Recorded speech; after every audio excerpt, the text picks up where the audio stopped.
सोचिष्टायां सदनिकलितं या बलाकृत्य उक्ते गोदा तस्यै नमैदमिदं भूय एवास्तु भूयः अन्नवयல் குருவை ஆண்டாள் அரங்கற்கு பன்னு திருப்பாவை பல்பதியம் இன்னிசையால் பாடி கொடுத்தாள் நல்பாமாலை பூமாலை சூடி கொடுத்தாளே சொல்லு சூடி கொடுத்த சுடர் கொடியே தொல்பாவை பாடி அருளவல்ல வல்வளையாய் நாடி நீ வெங்கடவர்க்கென்னை என்னவின் மாற்றம் நான் கடவா வண்ணமே நல்கு.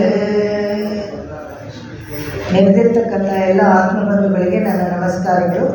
ತಿರುಮಲ ತಿರುಪತಿ ದೇವಸ್ಥಾನದ ವತಿಯಿಂದ ಸುಬ್ರಹ್ಮಣ್ಯ ನಗರದ ಶ್ರೀನಿವಾಸ ದೇವಸ್ಥಾನದವರು ಮತ್ತು ಹೆಬ್ಬಾರ್ ಶ್ರೀ ವೈಷ್ಣವ ಸಭಾ ಎಲ್ಲ ಕೈ ಜೋಡಿಸಿ ಈ ಉಪನ್ಯಾಸ ಕಾರ್ಯಕ್ರಮವನ್ನು ಏರ್ಪಡಿಸಿಕೊಟ್ಟಿದ್ದಾರೆ. ಇವರೆಲ್ಲರಿಗೂ ನಮ್ಮ ನಮನಗಳನ್ನು ತಿಳಿಸಿಕೊಂಡು ಇವತ್ತಿನ ಉಪನ್ಯಾಸಕ್ಕೆ ಹೋಗೋಣ. ಇವತ್ತಿನ ಭಾಷಣ ಅಂಗಣ್ಮಾನ್ಯಾಲಯ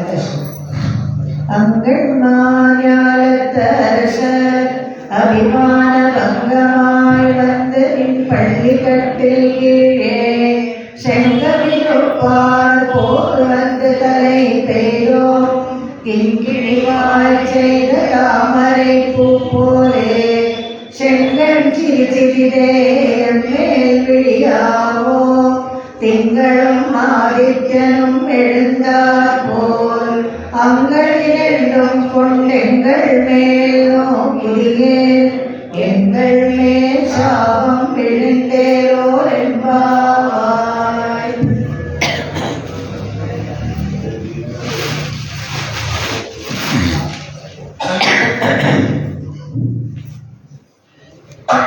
ನಿನ್ನೆ ದಿವಸ ಏತಕಲಂಗಳು ಎದುರ್ಭೂಮಿ ಮೀದೆಂಬ ವರ್ಷದಲ್ಲಿ ನೋಡಿದ್ವಿ. ಮುಖ್ಯವಾಗಿ ಗುರುಗಳಿಗೆ ನಮನಗಳನ್ನು ಸಲ್ಲಿಸಿಕೊಂಡು, ಯಾಕಂದರೆ ನೀಲಾದೇವಿ ಬಂದಿದ್ದಾಳೆ ನಮ್ಮನ್ನು ಮುಂದಿಟ್ಕೊಂಡು ಪುರುಷಕಾರಿಯಾಗಿ ಭಗವಂತನ ಹತ್ರ ಕರ್ಕೊಂಡು ಹೋಗಿ ಅಂತ ಈಗ ಬಂದಾಯಿತು.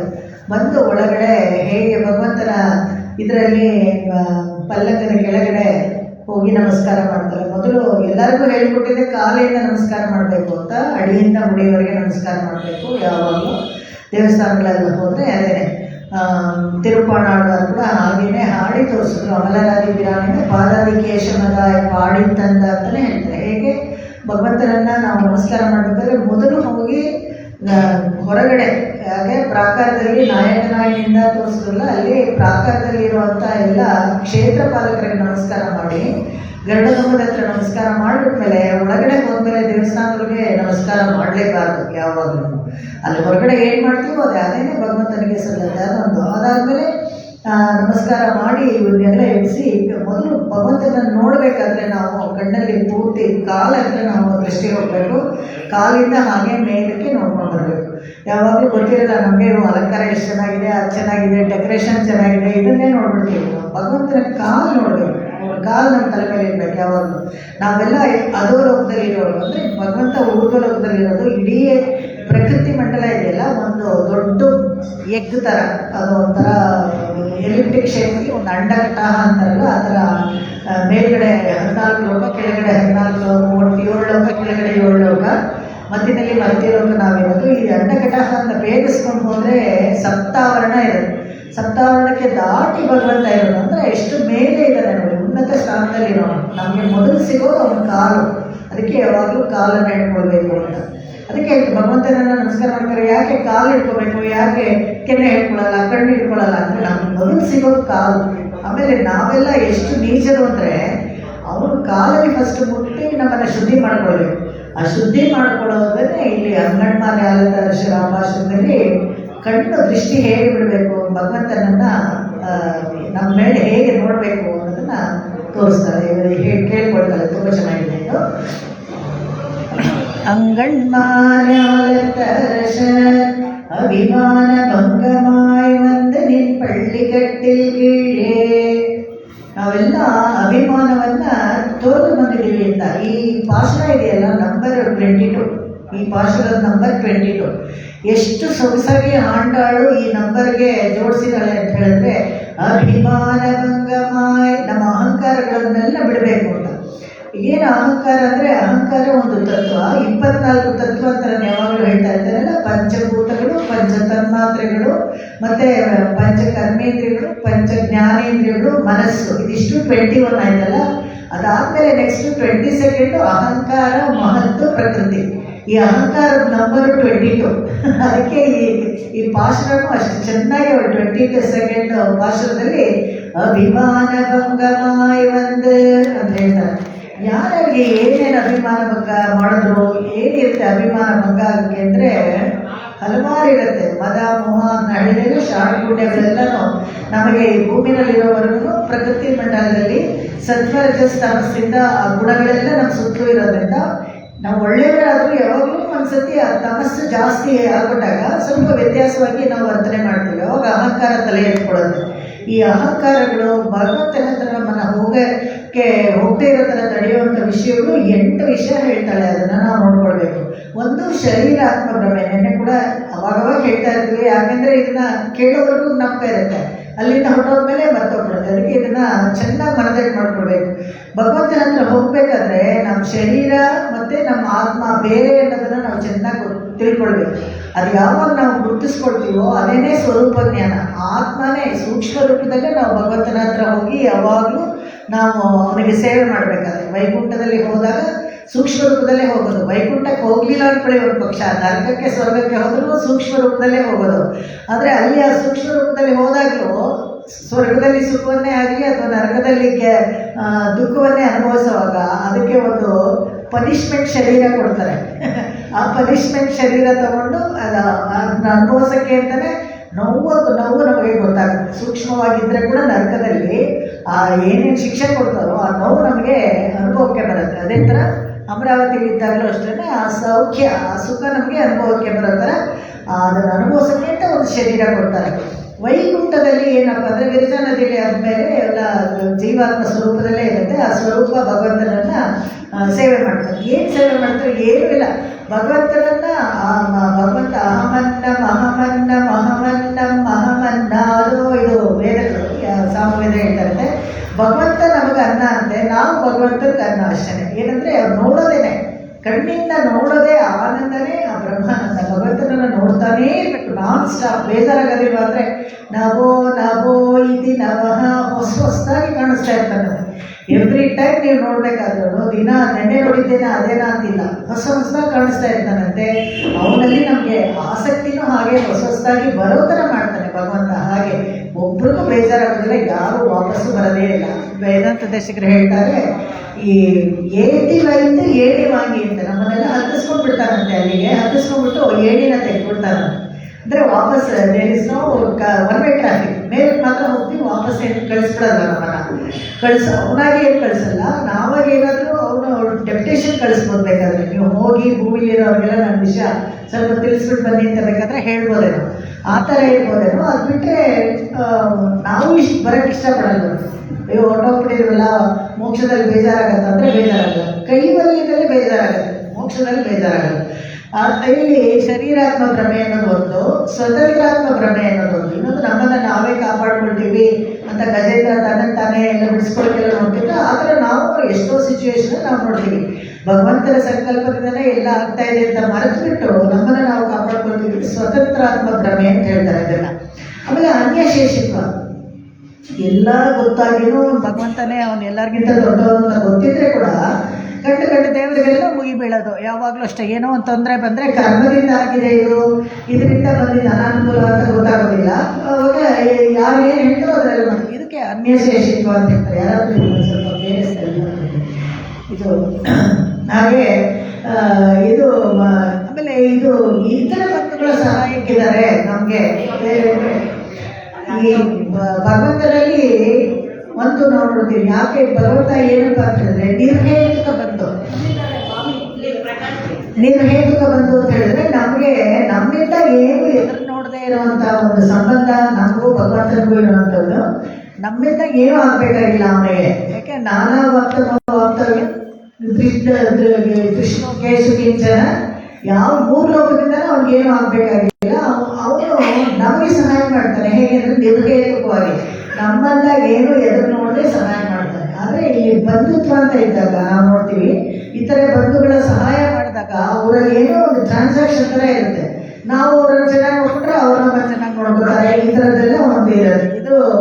ಆಮೇಲೆ ಆಮೇಲೆ ವಿಷಯಾಂತರದಲ್ಲಿ ಆಸಕ್ತಿ ಇರೋದು. ಇದು ಯಾಕೆ ನಾವು ಇನ್ನೂ ಭಗವಂತನ ಹತ್ರ ಹೋಗಕ್ಕೆ ಇಷ್ಟಪಡ್ತಾ ಇಲ್ಲ ಅಂತ ಹೇಳಿದ್ರೆ, ಒಂದೇ ಒಂದು ಸುಮ್ಮನೆ ನಾನು ಹೇಳ್ತೀನಿ ನೋಡಿ, ಇವಾಗ ತಕ್ಷಣ ಭಗವಂತ ಕಂಡ ಮೋಕ್ಷಕ್ಕೆ ಹೋಗೋಣ ಬನ್ನಿ ಅಂತ ಹೇಳಿದ್ರೆ ಎಷ್ಟು ಜನ ನಾವು ರೆಡಿಯಾಗಿರಲ್ಲ. ಯಾಕೆ ಅಂತ ಹೇಳಿದ್ರೆ, ಇವರಿಂದ ನಮ್ಮ ಮಗು ಮದುವೆ ಆಗಿಲ್ಲ, ನಮ್ಮ ಮಗನಿಗೆ ಇನ್ನೂ ಮಗು ಹುಟ್ಟಿಲ್ಲ, ಏನು ಹೇಳ್ತಾ ಇದ್ರೆ ವಿಷಯಾಂತರದಲ್ಲಿ ಆಸಕ್ತಿ ಇರುತ್ತೆ. ನನಗಿನ್ನ ವಜ್ರದ್ದು ಸೆಟ್ ಮಾಡಿಸ್ಕೋಬೇಕು, ಹಾಕೋಬೇಕು, ಎಷ್ಟೇ ವಯಸ್ಸಾದ್ರೂ ಆಸೆಗಳಿರುತ್ತೆ. ಇದಕ್ಕೆ ವಿಷಯಾಂತರ ಅಂತ ಹೇಳ್ತಾರೆ. ಒಂದೊಂದಲ್ಲ ಎಲ್ಲಾನು ವಿಷಯಾಂತರದಲ್ಲಿ ಆಸಕ್ತಿ ಇರುವಂಥದ್ದು. ಅದರಿಂದ ನಾವು ಭಗವಂತನ ಮೇಲೆ ಜಾಸ್ತಿ ಗಮನ ಕೊಡ್ತಾ ಹೋಗ್ತಾ ಇಲ್ಲ. ಇದಕ್ಕೆ ಏನಾಗುತ್ತೆ ಅಂತ ಹೇಳಿದ್ರೆ, ನಾವೇ ನೋಡ್ತೀವಲ್ಲ ಇವಾಗ ಹೇಗೆ ಅಂದರೆ, ಇದೇ ಸಮಯದಲ್ಲಿ ಒಂದು ಉಪನ್ಯಾಸ ಇರುತ್ತೆ.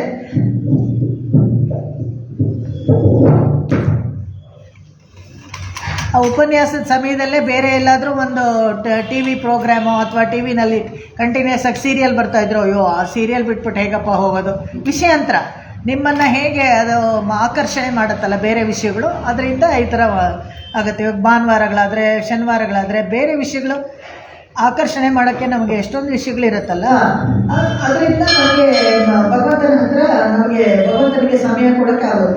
ಯಾರು ಇದನ್ನೆಲ್ಲ ಮೀರಿನೂ ಭಗವಂತನಿಗೆ ಸಮಯ ಕೊಡಬೇಕು ಅಂತ ಅಂದ್ಕೊಳ್ತಾರೋ, ನಾವು ಭಗವಂತನ ಬಗ್ಗೆ ಚಿಂತೆ ಮಾಡ್ಕೋಬೇಕು ಅಂತ ಅಂದ್ಕೊಳ್ತಾರೋ ನೋಡ್ತಾನೆ. ಯಾರಿಗೆ ದೃಢ ಭಕ್ತಿ ಇದೆ, ಯಾರಿಗೆ ಧೃತಿ ಇದೆ, ಅದು ಪರೀಕ್ಷೆ ಮಾಡ್ತಾರೆ. ಆ ಥರ ಇದ್ದಾಗ ಇದೆಲ್ಲ ಆಗುತ್ತೆ. ಚಿಕ್ಕ ವಯಸ್ಸಲ್ಲಿ ಪ್ರಹ್ಲಾದನಾಗಲಿ ಧ್ರುವನಾಗಲಿ ಹೇಗೆ ಅವರು 6 ತಿಂಗಳ ಕಾಲ ಧ್ರುವ ತಪಸ್ ಮಾಡ್ದ ಅಂದರೆ, ಬರೀ ಒಂದು ಹಣ್ಣು ತಿನ್ಕೊಂಡಿದ್ದ 1 ತಿಂಗಳು, ಆಮೇಲೆ ಬರೀ ಎರೆ ತಿನ್ಕೊಂಡಿದ್ದ, ಬರೀ ಗಾಳಿ ತಿನ್ಕೊಂಡಿದ್ದ, ಬರೀ ನೀರು ಕುಡ್ತಾ ಇದ್ದ, ಆಮೇಲೆ ಏನಿಲ್ಲ ಉಸಿರನ್ನು ಗಟ್ಟಿಯಾಗಿ ಹಿಡ್ಕೊಂಡ್ಬಿಟ್ಟ.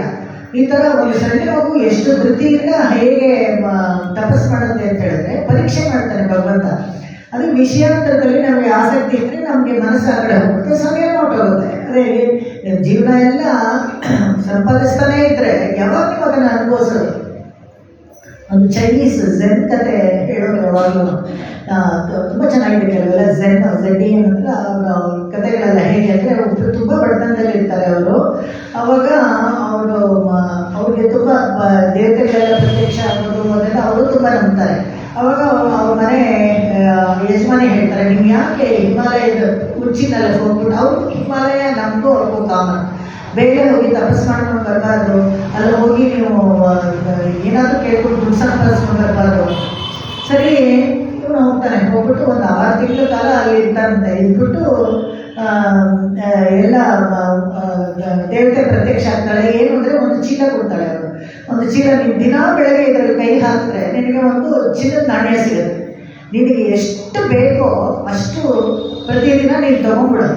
ನೀನು ಒಂದು ಇದರಲ್ಲಿ ಒಂದು ಕೂತ್ಕೊಂಡು ಎಷ್ಟು ಬೇಕೋ ಅಷ್ಟು ತೊಗೊಂಡ್ಬಿಟ್ಟು ಆಮೇಲೆ ಈ ಚೀಲನ ತೊಗೊಂಡು ಸಮುದ್ರದಲ್ಲಿ ಬಿಸಾಕ್ಬಿಡ್ಬೇಕು. ಆಮೇಲೆ ನೀನು ಅದನ್ನು ಅನುಭವಿಸ್ಬೋದು, ಆ ಚಿನ್ನದ ನಾಣ್ಯಗಳೆಲ್ಲ ಅಂತ. ಸರಿ, ತುಂಬ ಸಂತೋಷ ಆಗಿರುತ್ತೆ. ಬರ್ತಾನೆ, ವಾಪಸ್ ಬಂದ್ಬಿಟ್ಟು ಮೊದಲು ಬಾಗಿಲು ಹಾಕೊಂತಾರೆ. ಏನಾಯಿತು ಅಂತ ಕೇಳಿದ್ರೆ ಹೆಂಡತಿ ಹೇಳ್ತಾರೆ, ನೋಡಿ ಈ ಥರ ಒಂದು ಚೀಲ ಸಿಕ್ಕಿದೆ, ದಿನ ನಾನು ಇದರಲ್ಲಿ ಎಷ್ಟು ಕೈ ಹಾಕಿ ತೊಗೊಂಡ್ರು ಇದರಲ್ಲಿ ಚಿನ್ನದ ನಾಣ್ಯ ಬರ್ತಾ ಇರುತ್ತೆ. ಆದರೆ ಇದು ನನಗೆ ಎಷ್ಟು ಬೇಕೋ ಅಷ್ಟು ತೊಗೊಂಡ್ಬಿಟ್ಟು ಸಮುದ್ರದಲ್ಲಿ ಬಿಸಾಕ್ಬಿಟ್ಟ ಮೇಲೆ ನಾನು ಊಟ ಗೀಟ ಏನಾದರೂ ಮಾಡೋಕ್ಕಾಗೋದು, ಅದುವರೆಗೂ ಏನೂ ತಿನ್ನಬಾರ್ದು. ಸರಿ ಹಾಗಾದರೆ ನೀವು ಹೋಗಿ ಕೋಣೆನಲ್ಲಿ ಕೂತ್ಕೊಂಡ್ಬಿಟ್ಟು ಆದಷ್ಟು ಬೇಗ ತೆಗೀರಿ ಅಂತ. ನನಗೆ ದಿನ ತೆಗಿತಾನೇ ಇರ್ತಾನೆ. ಆಸೆ ಅನ್ನೋದು ಎಷ್ಟಿರುತ್ತೆ ಅಂತ ಹೇಳಿದ್ರೆ ತೆಗಿತಾನೆ. ಇನ್ನೊಂದು ದಿವಸ ತೆಗಿಬಿಡ್ತೀನಿ, ಪರವಾಗಿಲ್ಲ, ಉಪವಾಸದಲ್ಲಿ ಏನಾಗಲ್ಲ ಅಂತ, ಇನ್ನೊಂದು ದಿವಸ ತೆಗಿಬಿಡ್ತೀನಿ ಅಂತ. ಅದೇ ಥರ ತೆಗಿತಾನೇ ಇರ್ತಾನೆ. ಒಂದು ದಿವಸ ಬಾಗಿಲೇ ತೆಗೆಯೋದಿಲ್ಲ, ಅಲ್ಲಿ ಒಳಗಡೆಯಿಂದ ವಾಸನೆ ಬರ್ತಾ ಇರುತ್ತೆ. ಹೆಂಡತಿಗೆ ಆಶ್ಚರ್ಯ ಆಗುತ್ತೆ, ಎಷ್ಟು ದಿವಸ ಏನು ತಿಂದೇ ಇರ್ತೀರಾ, ಬಂದ್ಬಿಡಿ ಅಂತಕ್ಕಂದ್ರೆ ಉಸಿರು ಏನು ಜವಾಬೇ ಬರೋದಿಲ್ಲ. ನೋಡಿದ್ರೆ ಆ ಪೂರ್ತಿ ಚಿನ್ನದ ರಾಶಿ ಕಾಯಿಲೆ ಇರುತ್ತಲ್ಲ, ಅದ್ರ ಮಧ್ಯೆ 15 ದಿವಸ ತೆಗೆದು ಎಲ್ಲ ಸೋಪ್ ಹೋಗಿ ಅಲ್ಲೇ ಸೆಟ್ಟೆ ಹೋಗುತ್ತೆ. ದುರಾಸೆ. ಇದು ವಿಷಯಾಂತರಗಳಲ್ಲಿ S+1 ಸಿಂಡ್ರೋಮ್ ಅಂತ ಹೇಳ್ತಾರೆ. ಈ ಅಮೇರಿಕಾಗೆಲ್ಲ ಹೋದವರು ಇಲ್ಲ 5 ವರ್ಷ ಒಂದು ಸಂಪಾದಿಸ್ಕೊಂಡು ವಾಪಸ್ ಬಂದ್ಬಿಡ್ತೀನಿ ಅಂತಾರೆ. ಅವ್ರನ್ನ ಕೇಳಿ, ಇನ್ನೊಂದು ವರ್ಷ ಸಂಪಾದಿಸ್ಬಿಟ್ರೆ ಹೌಸಿಂಗ್ ಲೋನ್ ತೀರ್ಬಿಡುತ್ತೆ ಅಂತಾರೆ, ಇನ್ನೊಂದು ವರ್ಷ ಸಂಪಾದಿಸ್ಬಿಟ್ರೆ ಬ್ಯಾಂಕ್ ಬ್ಯಾಲೆನ್ಸ್ ಜಾಸ್ತಿ ಆಗುತ್ತೆ ಅಂತ. ಅದೇ ಥರ ನಮ್ಮನ್ನ ಮೋಕ್ಷಕ್ಕೆ ಕರಿಬೇಕಾದ್ರೂ ಅಷ್ಟೇ ಭಗವಂತ ನಮ್ಮದು ಏನೋ ಇಷ್ಟೊಂದು ಇರುತ್ತೆ, ಮುಗಿದೇ ಇರೋದು, ಹೋಗೋಕ್ಕೆ ನಾವು ತಯಾರೇ ಇರೋದು. ಇವೆಲ್ಲವೇ ವಿಷಯಾಂತರಗಳು. ಈ ವಿಷಯಾಂತರಗಳು ಪುರುಷಾರ್ಥ ಬೇರೆ ಮಾರ್ಗದಲ್ಲಿ ಇನ್ನೊಂದು ಈ ಅಭಿಮಾನ ಆಗಿರೋಕ್ಕೆ ಏನಪ್ಪ ಕಾರಣ ಅಂದರೆ ಪುರುಷಾರ್ಥವನ್ನ ಬೇರೆ ಮಾರ್ಗದಲ್ಲಿ ಸಾಧಿಸ್ಕೊಳ್ಳೋದು ಅಂತ. ಉನ್ನವಲೆಲ್ಲ ಯಾವಲಾலும் ஒன்றும் குறை ಮೇಂಟೇನ್ ಆಳ್ವಾರ್ಗಳು ಹಾಡ್ಬೇಕಾದ್ರೆ ಹೇಳ್ತಾರೆ, ಏನೇ ಬೇಕಾದ್ರೂ ದೇವ್ರ ಹತ್ರ ಕೇಳ್ಕೊಳ್ಳಿ. ಇವಾಗ ಅನೇಕ ವಿಧಗಳಲ್ಲಿ ನಾವು ದ್ರವ್ಯಗಳನ್ನು ಸಂಪಾದಿಸ್ಬೋದು. ಯಾಕಂದರೆ ಈ ವಾಮಾಚಾರ್ಯ ಅದೆಲ್ಲ ಮಾಡ್ತಾರಲ್ಲ, ಅದೆಲ್ಲ ಯಾರನ್ನೋ ಬಲಿ ಕೊಡೋದು ಆ ಥರ ಆಗುತ್ತೆ. ದ್ರವ್ಯಗಳನ್ನು, ಬಿಳಿ ಆಡನ್ನು, ಮೇಕೆನ ಬಲಿ ಕೊಟ್ಟರೆ ವಾಯುದೇವರು ಬಲಿತಾರೆ, ದುಡ್ಡು ಕಾಸು ಮನೆಗೆ ರಾಶಿಯಾಗಿ ಬಂದು ಸೇರುತ್ತೆ ಅಂತ. ಇದೆಲ್ಲ ಬೇರೆ ಥರ ವಾಮ ಮಾರ್ಗ ಅಂತ ಹೇಳ್ತಾರೆ. ಅಂದರೆ ಸರಿಯಾದ ಮಾರ್ಗದಲ್ಲಿ ಪುರುಷಾರ್ಥವನ್ನು ಸಾಧಿಸ್ಕೊಳ್ಳೋದು. ಈ ಥರ ಎಲ್ಲ ಮಾಡ್ತಾ ಇದ್ದಾಗ ನಮಗೆ ದೇವರ ಮೇಲೆ ಗಮನ ಹೋಗೋದಿಲ್ಲ. ಅದರಿಂದ ಆ ಥರ ಹೇಳ್ತಾರೆ. ಆಮೇಲೆ ಈಗ ಪರತ್ವವನ್ನು ತಪ್ಪಾಗಿ ಅರ್ಥ ಮಾಡ್ಕೊಳ್ಳೋದು. ಪರತ್ವವನ್ನು ಎಷ್ಟು ಕಾಲದಿಂದಲೂ ಅವಾಗವಾಗ ಕೆಲವರೆಲ್ಲ ಬಂದು ನಿರ್ಣಯ ಮಾಡ್ತಾನೇ ಇದ್ದಾರೆ. ಯಾಕೆ ಅಂತ ಹೇಳಿದ್ರೆ ಅರ್ಥ ತಪ್ಪಾಗಿ ಮಾಡ್ಕೊಳ್ತಾರೆ ಎಲ್ಲರೂ. ಕೆಲವರೆಲ್ಲ ರುದ್ರನೇ ಅವನೇ ಸುಪ್ರೀಂ ಲಾರ್ಡ್ ಅಂತಾರೆ, ಕೆಲವರು ಬ್ರಹ್ಮನೇ ಅವನೇ ಸುಪ್ರೀಂ ಲಾರ್ಡ್ ಅಂತಾರೆ, ಅವ್ರು ಸೃಷ್ಟಿ ಮಾಡ್ತಾನಲ್ಲ ಅವನೇ ದೊಡ್ಡವನು ಅಂತ. ಆಮೇಲೆ ಕೆಲವರು ವಿಷ್ಣುನ ಸ್ಥಿತಿಯೆಲ್ಲ ನೋಡ್ಕೋತಾರೆ ಅವನೇ ದೊಡ್ಡವನು, ಕೆಲವರು ಇಂದ್ರನ್ನೇ ದೊಡ್ಡವನು ಅಂತಾರೆ, 33 ಕೋಟಿಗೂ ಅವನೇನೇ ಅಧಿಪತಿ, ಅವನೇನೇ ಎಲ್ಲರಿಗಿಂತ ದೊಡ್ಡವನು. ಹೀಗೆ ಎಲ್ಲ ತಪ್ಪಾಗಿ ಅರ್ಥ ಮಾಡಿಕೊಂಡು ಮೋಕ್ಷ ಇಚ್ಛೇತ್ ಜನಾರ್ದನ, ಮೋಕ್ಷ ಯಾರಿಗೆ ಬೇಕೋ ಅದು ಈ ಜನಾರ್ದನ ಮಾತ್ರನೇ ಕೊಡೋಕ್ಕಾಗೋದು, ಬೇರೆ ಯಾರು ಕೊಡೋಕ್ಕಾಗೋದಿಲ್ಲ. ಇದನ್ನ ಯಾವುದು ಶ್ರೀ ವೈಷ್ಣವ ಸಂಪ್ರದಾಯ ಅಂತ ಏನಿಲ್ಲ, ಇದೆಲ್ಲ ಉಪನಿಷತ್ಸಲ್ಲಿ ಹೇಳಿರುವಂಥ ಮಂತ್ರಗಳಿವೆಲ್ಲನೂ. ಅಲ್ಲಿಗೆ ಹೋಗಿ ನಾವು ಭಗವಂತನ ಹತ್ರ ವೈಕುಂಠದಲ್ಲಿ ಹೋಗಿ ಮತ್ತೆ ಹುಟ್ಟಿ ಬರಬಾರ್ದು ಸಂಸಾರದಲ್ಲಿ ಅಂತಿದ್ರೆ ಮೋಕ್ಷಕ್ಕೆ ಇಷ್ಟಪಡಬೇಕು. ಅದಕ್ಕೆ ಮೋಕ್ಷಗಳು ಅಂತ ಹೇಳ್ತಾರೆ. ಯಾರ್ಯಾರು ಮೋಕ್ಷಕ್ಕೆ ಇಷ್ಟಪಡ್ತಾರೋ ಮೋಕ್ಷಗಳು. ಆಮೇಲೆ ಆ ಥರ ಇರಬೇಕು. ಇದಿಷ್ಟು 8 ಕಾರಣ ಹೇಳ್ತಾರೆ ಇಲ್ಲಿ. ಇದರಿಂದ ನಾವು ಭಗವಂತನ ಹತ್ರ ಹೋಗೋಕ್ಕಾಗ್ತಾ ಇಲ್ಲ ಅಂತ. ಈ ಯಾರ್ಯಾರು ಈ ಥರ ಅಹಂಕಾರ ಪಟ್ಟು ಭಗವಂತನ ಹತ್ರ ಹೋಗದೆ ತಪ್ಪಾಗಿ ನಡ್ಕೊಂಡು ಕಷ್ಟಪಟ್ಟಿದ್ದಾರೆ ಅಂತ ನೋಡೋಣ. ಇವಾಗ ನಹುಷ ಇದ್ದಾನಲ್ಲ, ಅವನು ಒಂದ್ಸತಿ ದೇವತೆಗಳಿಗೆಲ್ಲ ತುಂಬ ಸಹಾಯ ಮಾಡ್ತಾನೆ. ಸಹಾಯ ಮಾಡಿದ್ರೆ ಅರ್ಧ ಇಂದ್ರ ಪದವಿ ನಿನಗೆ ಅಂತ ಹೇಳ್ತಾರೆ. ಇಂದ್ರನ ಸಿಂಹಾಸನದಲ್ಲಿ ಅರ್ಧ ಕೂತ್ಕೊಳ್ಬೋದು. ಆ ಅರ್ಧ ಕೂತ್ಕೊಂಡಿರ್ಬೇಕಾದ್ರೆ ಒಂದ್ಸತಿ ಏನಾಗುತ್ತೆ, ಇಂದ್ರನಿಗೆ ಬ್ರಹ್ಮಹತ್ಯೆ ದೋಷ ಬಂದ್ಬಿಡುತ್ತೆ. ಅವರು ಎಲ್ಲ ಹೋಗ್ಬೇಕಾಗುತ್ತೆ. ಇವ್ನು ಹೋದಾಗ ಈ ನಹುಷ ಒಬ್ಬನೇ ಇರ್ತಾನೆ ದೇವಲೋಕದಲ್ಲಿ.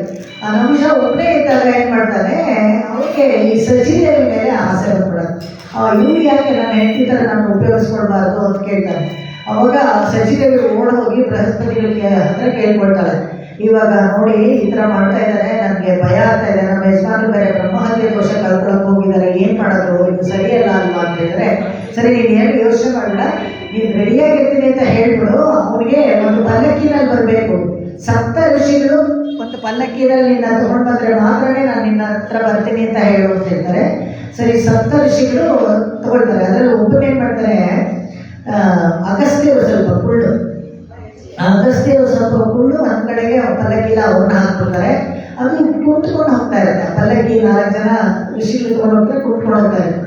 ಈ ನಹುಷ ಏನು ಮಾಡ್ತಾನೆ, ದುರಹಂಕಾರಿ, ಇಂದ್ರ ಪದವಿಗೆ ಬಂದ್ಬಿಟ್ಟಿದ್ದಾನಲ್ಲ, ಒಳ್ಳೆಯವರಾಗಿದ್ದ ರಾಜ ಆಗಿದ್ದಾಗ ಎಲ್ಲರಿಗೂ ಸಹಾಯ ಮಾಡ್ತಾ ಇದ್ದ ಎಲ್ಲ ಸರಿ. ಆದರೆ ಈಗ ಪದವಿಗೆ ಬಂದ್ಬಿಟ್ರೆ ಅಹಂಕಾರ ಬಂದ್ಬಿಡುತ್ತೆ ನೋಡಿ. ಏನು ಮಾಡ್ತಾನೆ, ಎಡಗಾಲಲ್ಲಿ ಅವ್ರನ್ನ ಹೊರಿತಾನಂತೆ, ಹೊರಬಿಟ್ಟು ಸರ್ಪ ಅಂತ ಹೇಳ್ತಾರೆ. ಅವಾಗ ಅವರು ಅಗಸ್ತ್ಯ ಜಡೆಯಲ್ಲಿ ಭೃಗುಮಹರ್ಷಿ ಕೂತಿರ್ತಾರೆ. ನಹುಷಕ್ಕೆ ಒಂದು ವರ ಇರುತ್ತೆ, ಯಾರು ನೇರವಾಗಿ ಅವನನ್ನು ಶಾಪ ಕೊಡೋಕ್ಕಾಗ್ತಾ ಇಲ್ಲ.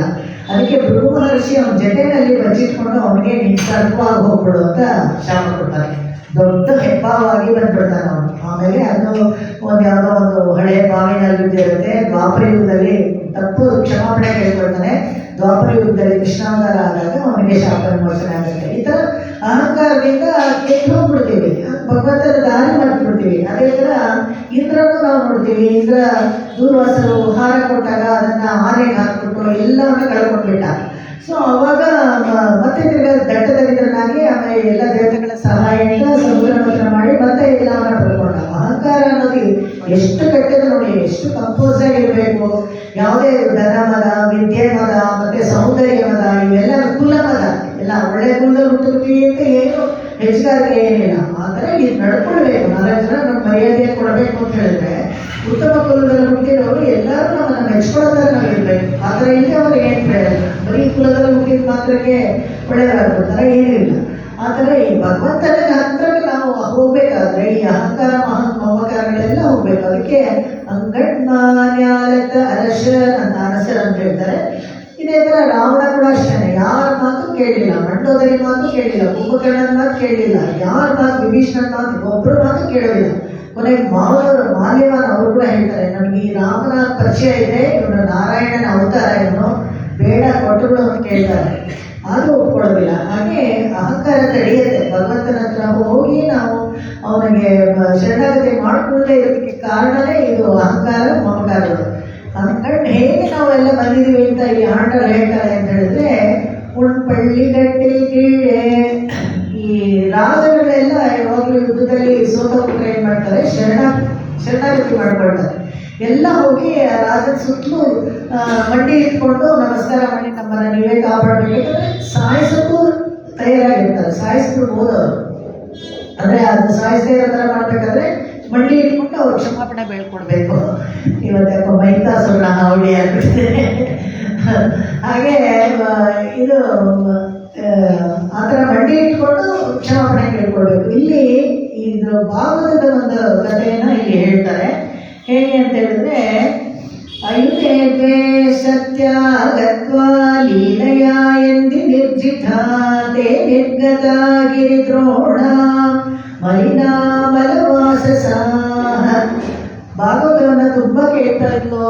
ಅವರಪ್ಪ ಚರಿತ್ರೆಯನ್ನ ಎಲ್ಲ ಚೆನ್ನಾಗಿ ವರಲಾರಗಳು ಎಲ್ಲ ಹೇಳ್ತಾ ಇದ್ರು, ಮಹಾಭಾರತ ರಾಮಾಯಣದ ಕಥೆಗಳನ್ನೆಲ್ಲ ಹೇಳ್ತಾ ಇದ್ರು. ಅನ್ನೋದಕ್ಕೆ ಇದೇ ಸಾಕ್ಷಿ. ಭಾಗವತದ ಕಥೆಯನ್ನ ಇಲ್ಲಿ ತನ್ನ ಭಾಷಣದಲ್ಲಿ ಹಾಡಿದ್ದಾರೆ. ಅಂಗಡ್ಮಾನ್ಯಾಲತ್ತರಶ ಅಭಿಮಾನ ಭಂಗಮಾಯ್ ಬಂದ ನಿಲ್ಪಳ್ಳಿ ಗಟ್ಟೆ ಕೀಳೆ. ಎಲ್ಲಿ ಇದಾಯ್ತು ಅಂತ ಹೇಳಿದ್ರೆ, ಜರಾಸಂಧ ಅಂತ ಒಬ್ಬ ರಾಕ್ಷಸ ಇದ್ದಾನೆ. ಈ ಜರಾಸಂಧ ರಾಕ್ಷಸ ಹೇಗೆ ಅಂತ ಹೇಳಿದ್ರೆ ತುಂಬಾ ಬಲಿಷ್ಠ, ಅವನು ತುಂಬಾ ಕೆಟ್ಟವನು ಕೂಡ. ಹೇಗೆ ಅಂದ್ರೆ 86 ಸತಿ ಕೃಷ್ಣ ಯುದ್ಧಕ್ಕೆ ಹೋಗಿದ್ದಾನೆ ಅವನ ಹತ್ರ.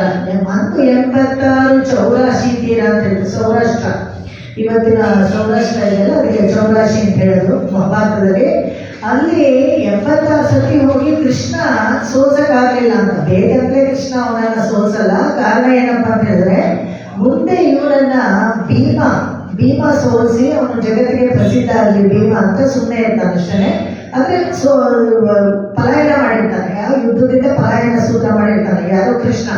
ಈ 86 ಸತಿ ಹೋದಾಗಲೂ ಏನ್ ಮಾಡ್ದ ಅಂದ್ರೆ, ಎಲ್ಲ ಯುವಕರು ಇರ್ತಾರಲ್ಲ ರಾಜನ ನೋಡಿ, ರಾಜಕೀಯ ಎಲ್ಲ ಹೆಂಗೆ ಮಾಡ್ತಾ ಇದ್ರು ಆಗಿನ ಕಾಲದ್ದು ಅಂತ ಹೇಳಿದ್ರೆ, ಎಲ್ಲ ರಾಜ್ಯದಲ್ಲೂ ಹೋಗಿ ಯಾರು ರಾಜ ಆಳ್ತಾ ಇರ್ತಾರೋ ಆ ರಾಜನ ಕರ್ಕೊಂಡ್ಬಂದ್ಬಿಟ್ಟು ಸೆರೆಮನೆಯಲ್ಲಿ ಇಟ್ಬಿಡೋದು. ಅವಾಗ ಅಲ್ಲ ಅರಾಜಕ ಆಗ್ಬತ್ತಲ್ಲ, ಅವ್ರಿಗೆ ಮಾತ್ರ ಅಲ್ಲ, ಆ ಯುವರಾಜರು ಎಲ್ಲ ಕರ್ಕೊಂಡು ಬಿಡ್ತಿದ್ರು, ಆ ರಾಜನ ಮಕ್ಕಳೆಲ್ಲ. ಈ ತರ 20,800 ಜನರನ್ನ ಜರಾಸಂಧ ಸೌರಾಷ್ಟ್ರ ಚೌರಾಶಿ ದೇಶದಲ್ಲಿ ಸೆರೆಮನೆಯಲ್ಲಿ ಇಟ್ಕೊಂಡ್ಬಿಟ್ಟಿದ್ದಾನೆ. ರಾಜಸೂಯ ಯಾಗ ಮಾಡಬೇಕು ಅಂತ ಪಾಂಡು ಹೇಳಿ ಕಳಿಸ್ತಾ ಅಂತ ಹೇಳ್ತಾರಲ್ಲ, ಅವಾಗ ಮಾಡಬೇಕು ಅಂತ ಯುಧಿಷ್ಠಿರ ಅವರೆಲ್ಲ ನಿರ್ಣಯ ಮಾಡಿದಾಗ ಮೊದಲು ಹೇಳಿದ್ರೆ ಇವರು ಯಾರು, ಕೃಷ್ಣ. ನಾವು ಸ್ಟ್ರಾಟಜಿಕ್ ಆಗಿ ಶುರು ಮಾಡ್ಬೇಕು. ರಾಜಸೂಯ ಅಂತ ಹೇಳಿದ್ರೆ ಸುತ್ತಮುತ್ತಲ ಪ್ರದೇಶದಲ್ಲಿ ಯಾವ ರಾಜರು ನಮ್ಮ ಮೇಲೆ ಲಗ್ಗೆ ಹಾಕಬಾರ್ದು, ನಮಗೆ ಎಲ್ಲ ಕಪ್ಪ ಕಾಣಿಕೆಗಳನ್ನು ಕೊಡಬೇಕು, ನಾವೇ ಚಕ್ರವರ್ತಿ ಅಂತ ಒಪ್ಕೊಳ್ಬೇಕು. ಆ ಥರ ಒಂದು ನಾವು ಸ್ಥಾನಕ್ಕೆ ಬರಬೇಕು ಅಂದರೆ ಆ ಯಾಗ ಮಾಡೋಕ್ಕಾಗತ್ತೆ. ಹಾಗಿದ್ದಾಗ ಮೊದಲು ಇಂಥವ್ರನ್ನೆಲ್ಲ ಎಲಿಮಿನೇಟ್ ಮಾಡ್ಕೊಂಡು ಬರಬೇಕು. ಇದೆಲ್ಲ ಪೂರ್ವ ನಿಯೋಜಿತ. ಮಹಾಭಾರತ ಯುದ್ಧದಲ್ಲೂ ಕೂಡ ಇವರೆಲ್ಲ ಇರಬಾರ್ದು ಅನ್ನೋದಕ್ಕೆ ಮುಂಚಿತವಾಗಲೇ ಜರಾಸಂಧನನ್ನ ಕೊಲ್ಲಬೇಕು. ಅಂದರೆ ಹೇಗೆ ಕೊಲ್ಲೋದು ಅನ್ನೋದಕ್ಕೆ ಫಸ್ಟ್ ಇರೋದ್ರ ಹೋಗ್ತಾರೆ. ಇವನ ಸೆರೆಮನೆಯಲ್ಲಿ ಇಷ್ಟು ಜನ ಇರ್ತಾರೆ ನೋಡಿ. ನರಕಾಸುರ ಹೇಗೆ ಹೆಣ್ಮಕ್ಳನ್ನೆಲ್ಲ ಕರ್ಕೊಂಡೋಗಿ ಇಟ್ಕೊಂಡಿದ್ದೋ, ಅದೇ ಥರ ಈ ಜರಾಸಂಧ ಯುವಕರಾಗಿರೋ ರಾಜನ್ನೆಲ್ಲ ನೋಡಿ ಎಷ್ಟು ಸ್ಟ್ರಾಟಜಿಕ್ ಆಗಿ ತಗೊಳ್ತಾರೆ. ಯಾರು ಯುವಕರಾಗಿ ಒಳ್ಳೆ ಲೀಡರ್ಸ್ನ ನಾವು ನೋಡ್ತೀವಿ. ನಮ್ಗೆ ಎಷ್ಟು ಜನ ಒಳ್ಳೆ ಲೀಡರ್ಸು ಎಲ್ಲ, ಸುಷ್ಮಾ ಸ್ವರಾಜು, ಮತ್ತೆ ಅನಂತ್ ಕುಮಾರು, ಮತ್ತೆ ಪರೀಕರು, ಇವರೆಲ್ಲ ಸತ್ತೋಗ್ಬಿಟ್ರು. ಕಾರಣವೇ ಇಲ್ಲ. ಎಲ್ಲ ಪೊಲಿಟಿಕಲ್ ಮರ್ಡರ್ಸೇ ಇರ್ಬೋದು, ಯಾರಿಗೂ ಗೊತ್ತು. ಯಾಕಂದ್ರೆ ಹಿಂಗೆ ಎಲಿಮಿನೇಟ್ ಮಾಡ್ಕೊಂಡು ಬಂದ್ಬಿಡ್ತಾರೆ, ನಮ್ಗೆ ಗೊತ್ತೇ ಆಗೋದಿಲ್ಲ. ಅದೇ ಥರ ಈ ಜರಾಸಂಧ ಏನ್ ಮಾಡ್ತಾರೆ, ಎಲ್ಲರೂ ಹೆಂಗ್ ಚೆನ್ನಾಗಿರುವಂಥ ರಾಜನೆಲ್ಲ ತಗೊಂಡೋಗಿ ಸೆರೆಮನೆಯಲ್ಲಿ ಹಾಕೊಂಡ್ಬಿಟ್ರೆ ಇವರೇ ಸಾರ್ವಭೌಮ ಅಂತ ಆಗ್ಬಿಡತ್ತೆ. ಇವ್ರನ್ನೆಲ್ಲ ಬಿಡಿಸ್ಬೇಕು ಅಂತ ಹೇಳಿ ಅವನ ಭೀಮನ್ನ ಕರ್ಕೊಂಡು ಹೋಗಿ, ಜರಾಸಂಧಕ್ಕೆ ಒಂದು ಚರಿತ್ರೆ ಇದೆ. ಏನಪ್ಪಾ ಅಂದ್ರೆ, ಜರೇನು ಒಂದು ರಾಕ್ಷಸ. ಇವರು ಜರಾಸಂಧನ ತಂದೆ ತಾಯಿ ರಾಜರಾಣಿಗೆ ತುಂಬಾ ವರ್ಷ ಮಗು ಇರೋದಿಲ್ಲ. ಮಗು ಇಲ್ಲೇ ಇರ್ಬೇಕಾದ್ರೆ ಏನ್ ಮಾಡ್ತಾರೆ, ಈ ಇಬ್ಬರು ರಾಣಿಯರಿರ್ತಾರೆ. ಇವರು ಹಿಮಾಲಯದಲ್ಲಿ ಹೋಗಿ ತಪಸ್ ಮಾಡಿದಾಗ ಒಂದು ಋಷಿ ಒಂದು ಹಣ್ಣನ್ನ ಕೊಟ್ಬಿಟ್ಟು ಹೋಗ್ತಾನೆ. ಇದನ್ನ ಸ್ವೀಕಾರ ಮಾಡಿ ನಿಮಗೆ ಮಗು ಹುಟ್ಟತ್ತೆ ಅಂತ. ಈ ರಾಜ ಏನು ಮಾಡ್ತಾನೆ, ಇಬ್ಬರು ರಾಣಿಯನ್ನು ಕಂಡ್ರೆ ಇಷ್ಟ, ಅದಕ್ಕೆ ಅರ್ಧ ಹಣ್ಣು ಮಾಡಿ ಇಬ್ಬರು ರಾಣಿಯರಿಗೆ ಕೊಡ್ತಾರೆ. ಆ ಅರ್ಧ ಹಣ್ಣು ಮಾಡಿ ಕೊಟ್ಟಿರ್ತಾರಲ್ಲ, ಇಬ್ಬರು ರಾಣಿಯರಿಗೆ ಏನಾಗುತ್ತೆ, ಒಂದು ಮಗು ಬರೀ ಅರ್ಧನೇ ಹುಟ್ಟಿರೋದು, ಒಂದು ಹಾಫ್ ಪೋರ್ಷನ್ ಮಾತ್ರ ಇರುತ್ತೆ. ಅವ್ರು ಸುದ್ದಿ ಗ್ರಹದಲ್ಲಿ ನೋಡ್ತಾರೆ, ಇದೇನೋ ವಿಚಿತ್ರವಾಗಿದೆಯಲ್ಲ, ಈ ಮಗು ಬರೀ ಅರ್ಧನೇ ಇದೆ ಅಂತ ಹೇಳ್ಬಿಟ್ಟು ಆ ರಾಣಿನೂ ಬಿಸಾಕ್ಬಿಡ್ತಾಳೆ, ಈ ರಾಣಿನೂ ಬಿಸಾಕ್ಬಿಡ್ತಾಳೆ. ರಾಜನಿಗೆ ಹೇಳೋದೇ ಇಲ್ಲ, ಈ ಥರ ವಿಚಿತ್ರವಾಗಿ ಹುಟ್ಟಿದೆ ಅಂತ ಹೇಳೋದೇ ಇಲ್ಲ, ಬಿಸಾಕ್ಬಿಡ್ತಾರೆ. ಈ ಜರೇನ ರಾಕ್ಷಸಿಗೆ ಅವಳಿಗೆ ಒಂದು ಶಾಪ ಇರುತ್ತೆ, ಏನಂದ್ರೆ ಯಾರು ಜೀವ ಇದ್ದಾಗ ಅವಳು ಅದನ್ನ ತಿನ್ಬಾರ್ದು. ಯಾವುದು ಸೆತ್ತೋಗ್ಬಿಟ್ಟಿದ್ದು ಈ ಥರದ ಹೆಣ ಎಲ್ಲ ಬಿಸಾಕಿರ್ತಾರಲ್ಲ ಅದನ್ನ ಮಾತ್ರನೇ ತಿನ್ಬೇಕು. ಸೊ ಅವಳು ಏನ್ ಮಾಡ್ತಾ ಇದ್ರು, ಈ ತರ ಬಿಸಾಕಿರೋ ಕಸ ಅದನ್ನೆಲ್ಲ ಆರಿಸ್ಕೊಂಡು ಅದ್ರಲ್ಲಿ ಏನಾದ್ರೂ ಇದ್ರೆ ಮಾಂಸ ಆ ಥರದ್ದೇ ತಿಂತಾ ಇದ್ರು. ಒಂದ್ಸತಿ ಹೀಗೆ ಅರ್ಧನೇ ಕಸ ಎಲ್ಲ ಬಿಸಾಕಿದಾಗ ಅದನ್ನ ಆರಿಸ್ತಾ ಇರ್ತಾಳೆ. ಈ ಎರಡು ಅರ್ಧ ಪೋಷಣ ಇರೋದಲ್ಲ ಅದರೊಳಗೆ ಸಿಗದಾಗ ಏನ್ ಮಾಡ್ತಾಳೆ, ಇದೇನು ಚೆನ್ನಾಗಿದೆಯಲ್ಲ ಅಂತ ಹಂಗೆ ಆಟ ಆಡ್ಕೊಳ್ತಿರ್ತಾರಂತೆ. ಅದು ಎರಡು ಹತ್ರ ಮತ್ತು ಜಾಯಿನ್ ಆಗ್ಬಿಟ್ಟು ಮಗು ಆಗ್ಬಿಡುತ್ತೆ, ಜೀವ ಬಂದ್ಬಿಟ್ಟು ಅಳಕ್ ಶುರು ಮಾಡ್ತೇವೆ. ಎಷ್ಟು ಚೆನ್ನಾಗಿದೆ ಈ ಮಗು, ನಮ್ಮ ರಾಜನಿಗೆ ಕೊಟ್ಬಿಡೋಣ ಅಂತ ಬಂದು ಹೇಳ್ತಾರೆ. ಎಲ್ಲಿ ಸಿಕ್ತು ಇದು ಅಂತ ಹೇಳ್ತಾರೆ. ಅವಾಗ ರಾಣಿಯನ್ನು ಹೇಳ್ತಾರಂತೆ, ಈ ಥರ ಅರ್ಧ ಹುಟ್ಟಿತ್ತು, ನಮಗೆ ನೀವು ಸುಮ್ಮನೆ ಬೇಜಾರಾಗತ್ತೆ ಮನಸ್ಸಿಗೆ ಅಂತ ನಾವು ಬಿಸಾಕ್ಬಿಟ್ಟಿದ್ವಿ ಅಂತ. ಅದೇನೇ ಜರಾಸಂಧ. ಅದಕ್ಕೋಸ್ಕರನೇ ಅವನಿಗೆ ಜರಾಸಂಧ ಅಂತ ಸಂಧಿ ಎರಡು ಜಾಯಿನ್ ಮಾಡಿದ್ರಲ್ಲ, ಅದಕ್ಕೆ ಅವಳ ಹೆಸರನ್ನ ಇಡ್ತಾರೆ ಅವನಿಗೆ ಜರಾಸಂಧ. ಅವನಿಗೆ ಎಷ್ಟು ಶಕ್ತಿ ಅಂತ ಹೇಳಿದ್ರೆ, ಅವರನ್ನ ಕೊಲ್ಲೋಕೆ ಒಂದು ಸೀಕ್ರೆಟ್ ಇದನ್ನ ಕೃಷ್ಣನೇ ಹೇಳ್ಕೊಡ್ತಾನೆ ಭೀಮಾಗೆ. ಆ ಥರ ಹೇಗೆ ಅಂದರೆ ಅವ್ನಿಗೆ ಏನು ಮಾಡಿದ್ರು ಅವ್ನ ಸೋಸಕ್ಕಾಗೋದಿಲ್ಲ. ಆ ಥರ ಭೀಮನ್ನ ಅವ್ರ ಹತ್ರ ಒಂದು ನಗಾರಿ ಇರುತ್ತೆ. ಆ ನಗಾರಿ ಹೇಗೆ ಅಂತ ಹೇಳಿದ್ರೆ, ಒಂದು ವೃಷಭದ ಚರ್ಮದಲ್ಲಿ ಮಾಡಿರ್ತಾರೆ. ಇವರು ರಾಜ್ಯಕ್ಕೆ ಯಾರಾದರೂ ಇವರು ಶತ್ರುಗಳು ಬಂದರೆ ತನ್ನಂತಾನೇ ಹೊಡ್ಕೊಳ್ತಿತ್ತಂತೆ ಆ ನಗಾರಿ. ಸೊ ಇವರು ಈಗ ಕೃಷ್ಣ, ಜರಾಸಂಧ, ಅರ್ಜುನ 3 ಜನರು ಬರ್ತಾರೆ ಯುದ್ಧಕ್ಕೆ ಅಂತ. ಇವರು ಎಲ್ಲರೂ ಕರ್ಕೊಂಡ್ಬರಲ್ಲ, ಹಿಂದಿನ ಭಾಗದಿಂದ ಬರ್ತಾರೆ. ಬಂದಿದ ತಕ್ಷಣ ಮುಂದ್ಗಡೆ ನಗಾರಿ ಇರುತ್ತಲ್ಲ, ಅದು ತನ್ನಂತಾನೇ ಹೊಡ್ಕೊಳ್ಳೋಕೆ ಶುರು ಮಾಡುತ್ತೆ. ಜರಾಸಂಧನಿಗೆ ಯಾರೋ ಬಂದಿದ್ದಾರೆ ಶತ್ರುಗಳು, ಯಾರಿದ್ದಾರೆ ನೋಡ್ಕೊಳ್ಳಿ ಅಂತ ಹೇಳ್ತಾರೆ. ನೋಡಿದ್ರೆ ಹಿತ್ತಲ ಕಡೆಯಿಂದ ಬಂದಿದ್ದಾರೆ. ಅದಕ್ಕೆ ಹಿತ್ತಲ ಕಡೆಯಿಂದ ಬಂದರೆ ಅವರನ್ನು ಕೊಲ್ಲಲ್ಲ. ಯಾಕಂದ್ರೆ ಮುಂದ್ಗಡೆಯಿಂದ ಅವರು ನಾವು ಯುದ್ಧಕ್ಕೆ ಬರ್ತೀವಿ ಅಂತ ಎದುರುಗಡೆ ಬಂದ್ರೆ ಹೋರಾಡ್ತಾರೆ. ಹಿತ್ತಲ ಕಡೆಯಿಂದ ಬಂದ್ರೆ ಅನ್ನಕ್ಕೋ ಭಿಕ್ಷೆಗೋ ಏನೋ ಬಂದಿದ್ದಾರೆ, ಏನ್ ಬಂದ್ರಿ ಅಂತ ಕೇಳ್ತಾರಂತೆ ಜರಾಸಂಧ. ಇಲ್ಲ ನಮ್ಗೆ ಗೊತ್ತಾಗ್ಲಿಲ್ಲ ಯಾವುದು ಬಾಗಿಲು ಮುಂದ್ಗಡೆ ಇದು ಅಂತ ಕೃಷ್ಣ ಹೇಳೋ ಮಾತು. ಅದಕ್ಕೆ ನಿನ್ನ ಹತ್ರನೇ ಯುದ್ಧ ಮಾಡಕ್ ಬಂದಿ ಅಂತ ಕೇಳ್ತಾರ. ಏನ್ ಧೈರ್ಯ, ಹಿತ್ತಲ ಬಾಗಿಲಿಂದ ಬಂದು ಯುದ್ಧ ಮಾಡ್ತಾ ಇದ್ದೀರಾ ಅಂತ. ಯಾರು ನಮ್ಮ 3 ಜನದಲ್ಲಿ ಯಾರನ್ನಾದ್ರೂ ಆರಿಸ್ಕೋ ಯುದ್ಧಕ್ಕೆ ಅಂತ ಕೇಳ್ತಾರಂತೆ ಜರಾಸಂಧನಿಗೆ. ನಗ್ತಾನಂತೆ ಜರಾಸಂಧ. ಅರ್ಜುನ ಪೀಚಾಗಿದ್ದಾನೆ, ಚಿಕ್ಕ ಹುಡುಗ, ಅವನೇ ಬೇಡ, ಈ ನೀರು ಹುಡುಗ ಹಾಕ್ಬಿಟ್ಟಿದೆ, ನೀನ್ ಹತ್ರ ನನ್ಗೇನು ಕೆಲಸ ಬೇಡ. ಭೀಮ ನನಗೆ ಸ್ವಲ್ಪ ಪರ್ಸನಾಲಿಟಿ ಸರಿಯಾಗಿದ್ದಾನೆ, ಅವನ ಜೊತೆ ಯುದ್ಧ ಮಾಡ್ತೇನೆ ಅಂದ್ಬಿಟ್ಟು ಆ ಜರಾಸಂಧನ ಹತ್ರ ಯುದ್ಧ ಮಾಡ್ತಾರೆ. ಭೀಮನಿಗೂ ಅವನನ್ನ ಸೋಲ್ಸಕ್ಕಾಗಲ್ಲ. ಅವಾಗ ಕೃಷ್ಣ ಕಣ್ಸನ್ನೇ ಮಾಡ್ತಾನೆ. ಯಾವಾಗಲೂ ಅಷ್ಟೇ ಅವನನ್ನ ಇದು ಮಾಡಿಬಿಟ್ರೆ ಕಾಲಲ್ಲಿ ಒಂದ್ಸತಿ ಎರಡು ಇಟ್ಕೊಂಡು ಸೀಳ್ಬಿಟ್ರೆ ತಿರ್ಗಾ ಬಂದು ಸೇರ್ಕೊಂಡ್ಬಿಡುತ್ತೆ, ತಿರ್ಗಾ ಅದಕ್ಕೆ ಜೀವ ಬಂದ್ಬಿಡುತ್ತೆ. ಈ ಥರ ಆಗ್ತಾನೆ ಇರುತ್ತೆ. 18 ಸತಿ ಭೀಮಾನೇ ಸೋತ್ಬಿಡ್ತಾರೆ. ಏನು ಮಾಡಬೇಕು ಅಂತ ಗೊತ್ತಾಗಲ್ಲ. ಅವಾಗ ಕೃಷ್ಣ ಒಂದು ದರ್ಬೆನ ತಗೊಂಡು ಸೀಳ್ಬಿಟ್ಟು ಎಡಗೈನಲ್ಲಿರೋದು ಬಲಗಡೆ ಪಕ್ಕ ಬಿಸಾಕ್ತಾನೆ, ತೋರಿಸ್ತಾನೆ, ಸಂಜ್ಞೆ ಮಾಡಿ ತೋರಿಸ್ತಾನೆ, ಈ ಥರ ಮಾಡು ಅಂತ. ಅವಾಗ ಭೀಮ ಜರಾಸಂಧನ ಸೀಳ್ಬಿಟ್ಟು ಬೇರೆ ದಿಕ್ಕಿಗೆ ಬಿಸಾಕ್ತಾನೆ. ಅವಾಗ ಸಾಯ್ತಾನೆ. ಈ ಥರ ಜರಾಸಂಧನ ಸಾಯಿಸಿದಾಗ ಅಲ್ಲಿ ಒಳಗಡೆ ಸೆರೆಮನೆಯಲ್ಲಿ 20,800 ಜನ ಎಲ್ಲ ಯುವರಾಜರೆಲ್ಲ ಇದ್ರಲ್ಲ. ಅವಾಗ ಏನಾಯ್ತು ಅಂತ ಹೇಳಿದ್ರೆ, ನೀವೆಲ್ಲರೂ ನಿಮ್ಮ ರಾಜ್ಯ ನಾವು ತಗೊಳ್ಳೋಕ್ಕೋಸ್ಕರ ಜರಾಸಂಧನ ಕೊಂದಿದ್ದಲ್ಲ, ನೀವು ನಿಮ್ಮ ರಾಜ್ಯ ಕೊಟ್ಟೋಗಿ ಅಂತ ಹೇಳ್ತಾರೆ. ಅವಾಗ ಅವ್ರು ಯಾರು ಹೋಗ್ಲಿ ಮತ್ತೆ ಅಂದ್ರೆ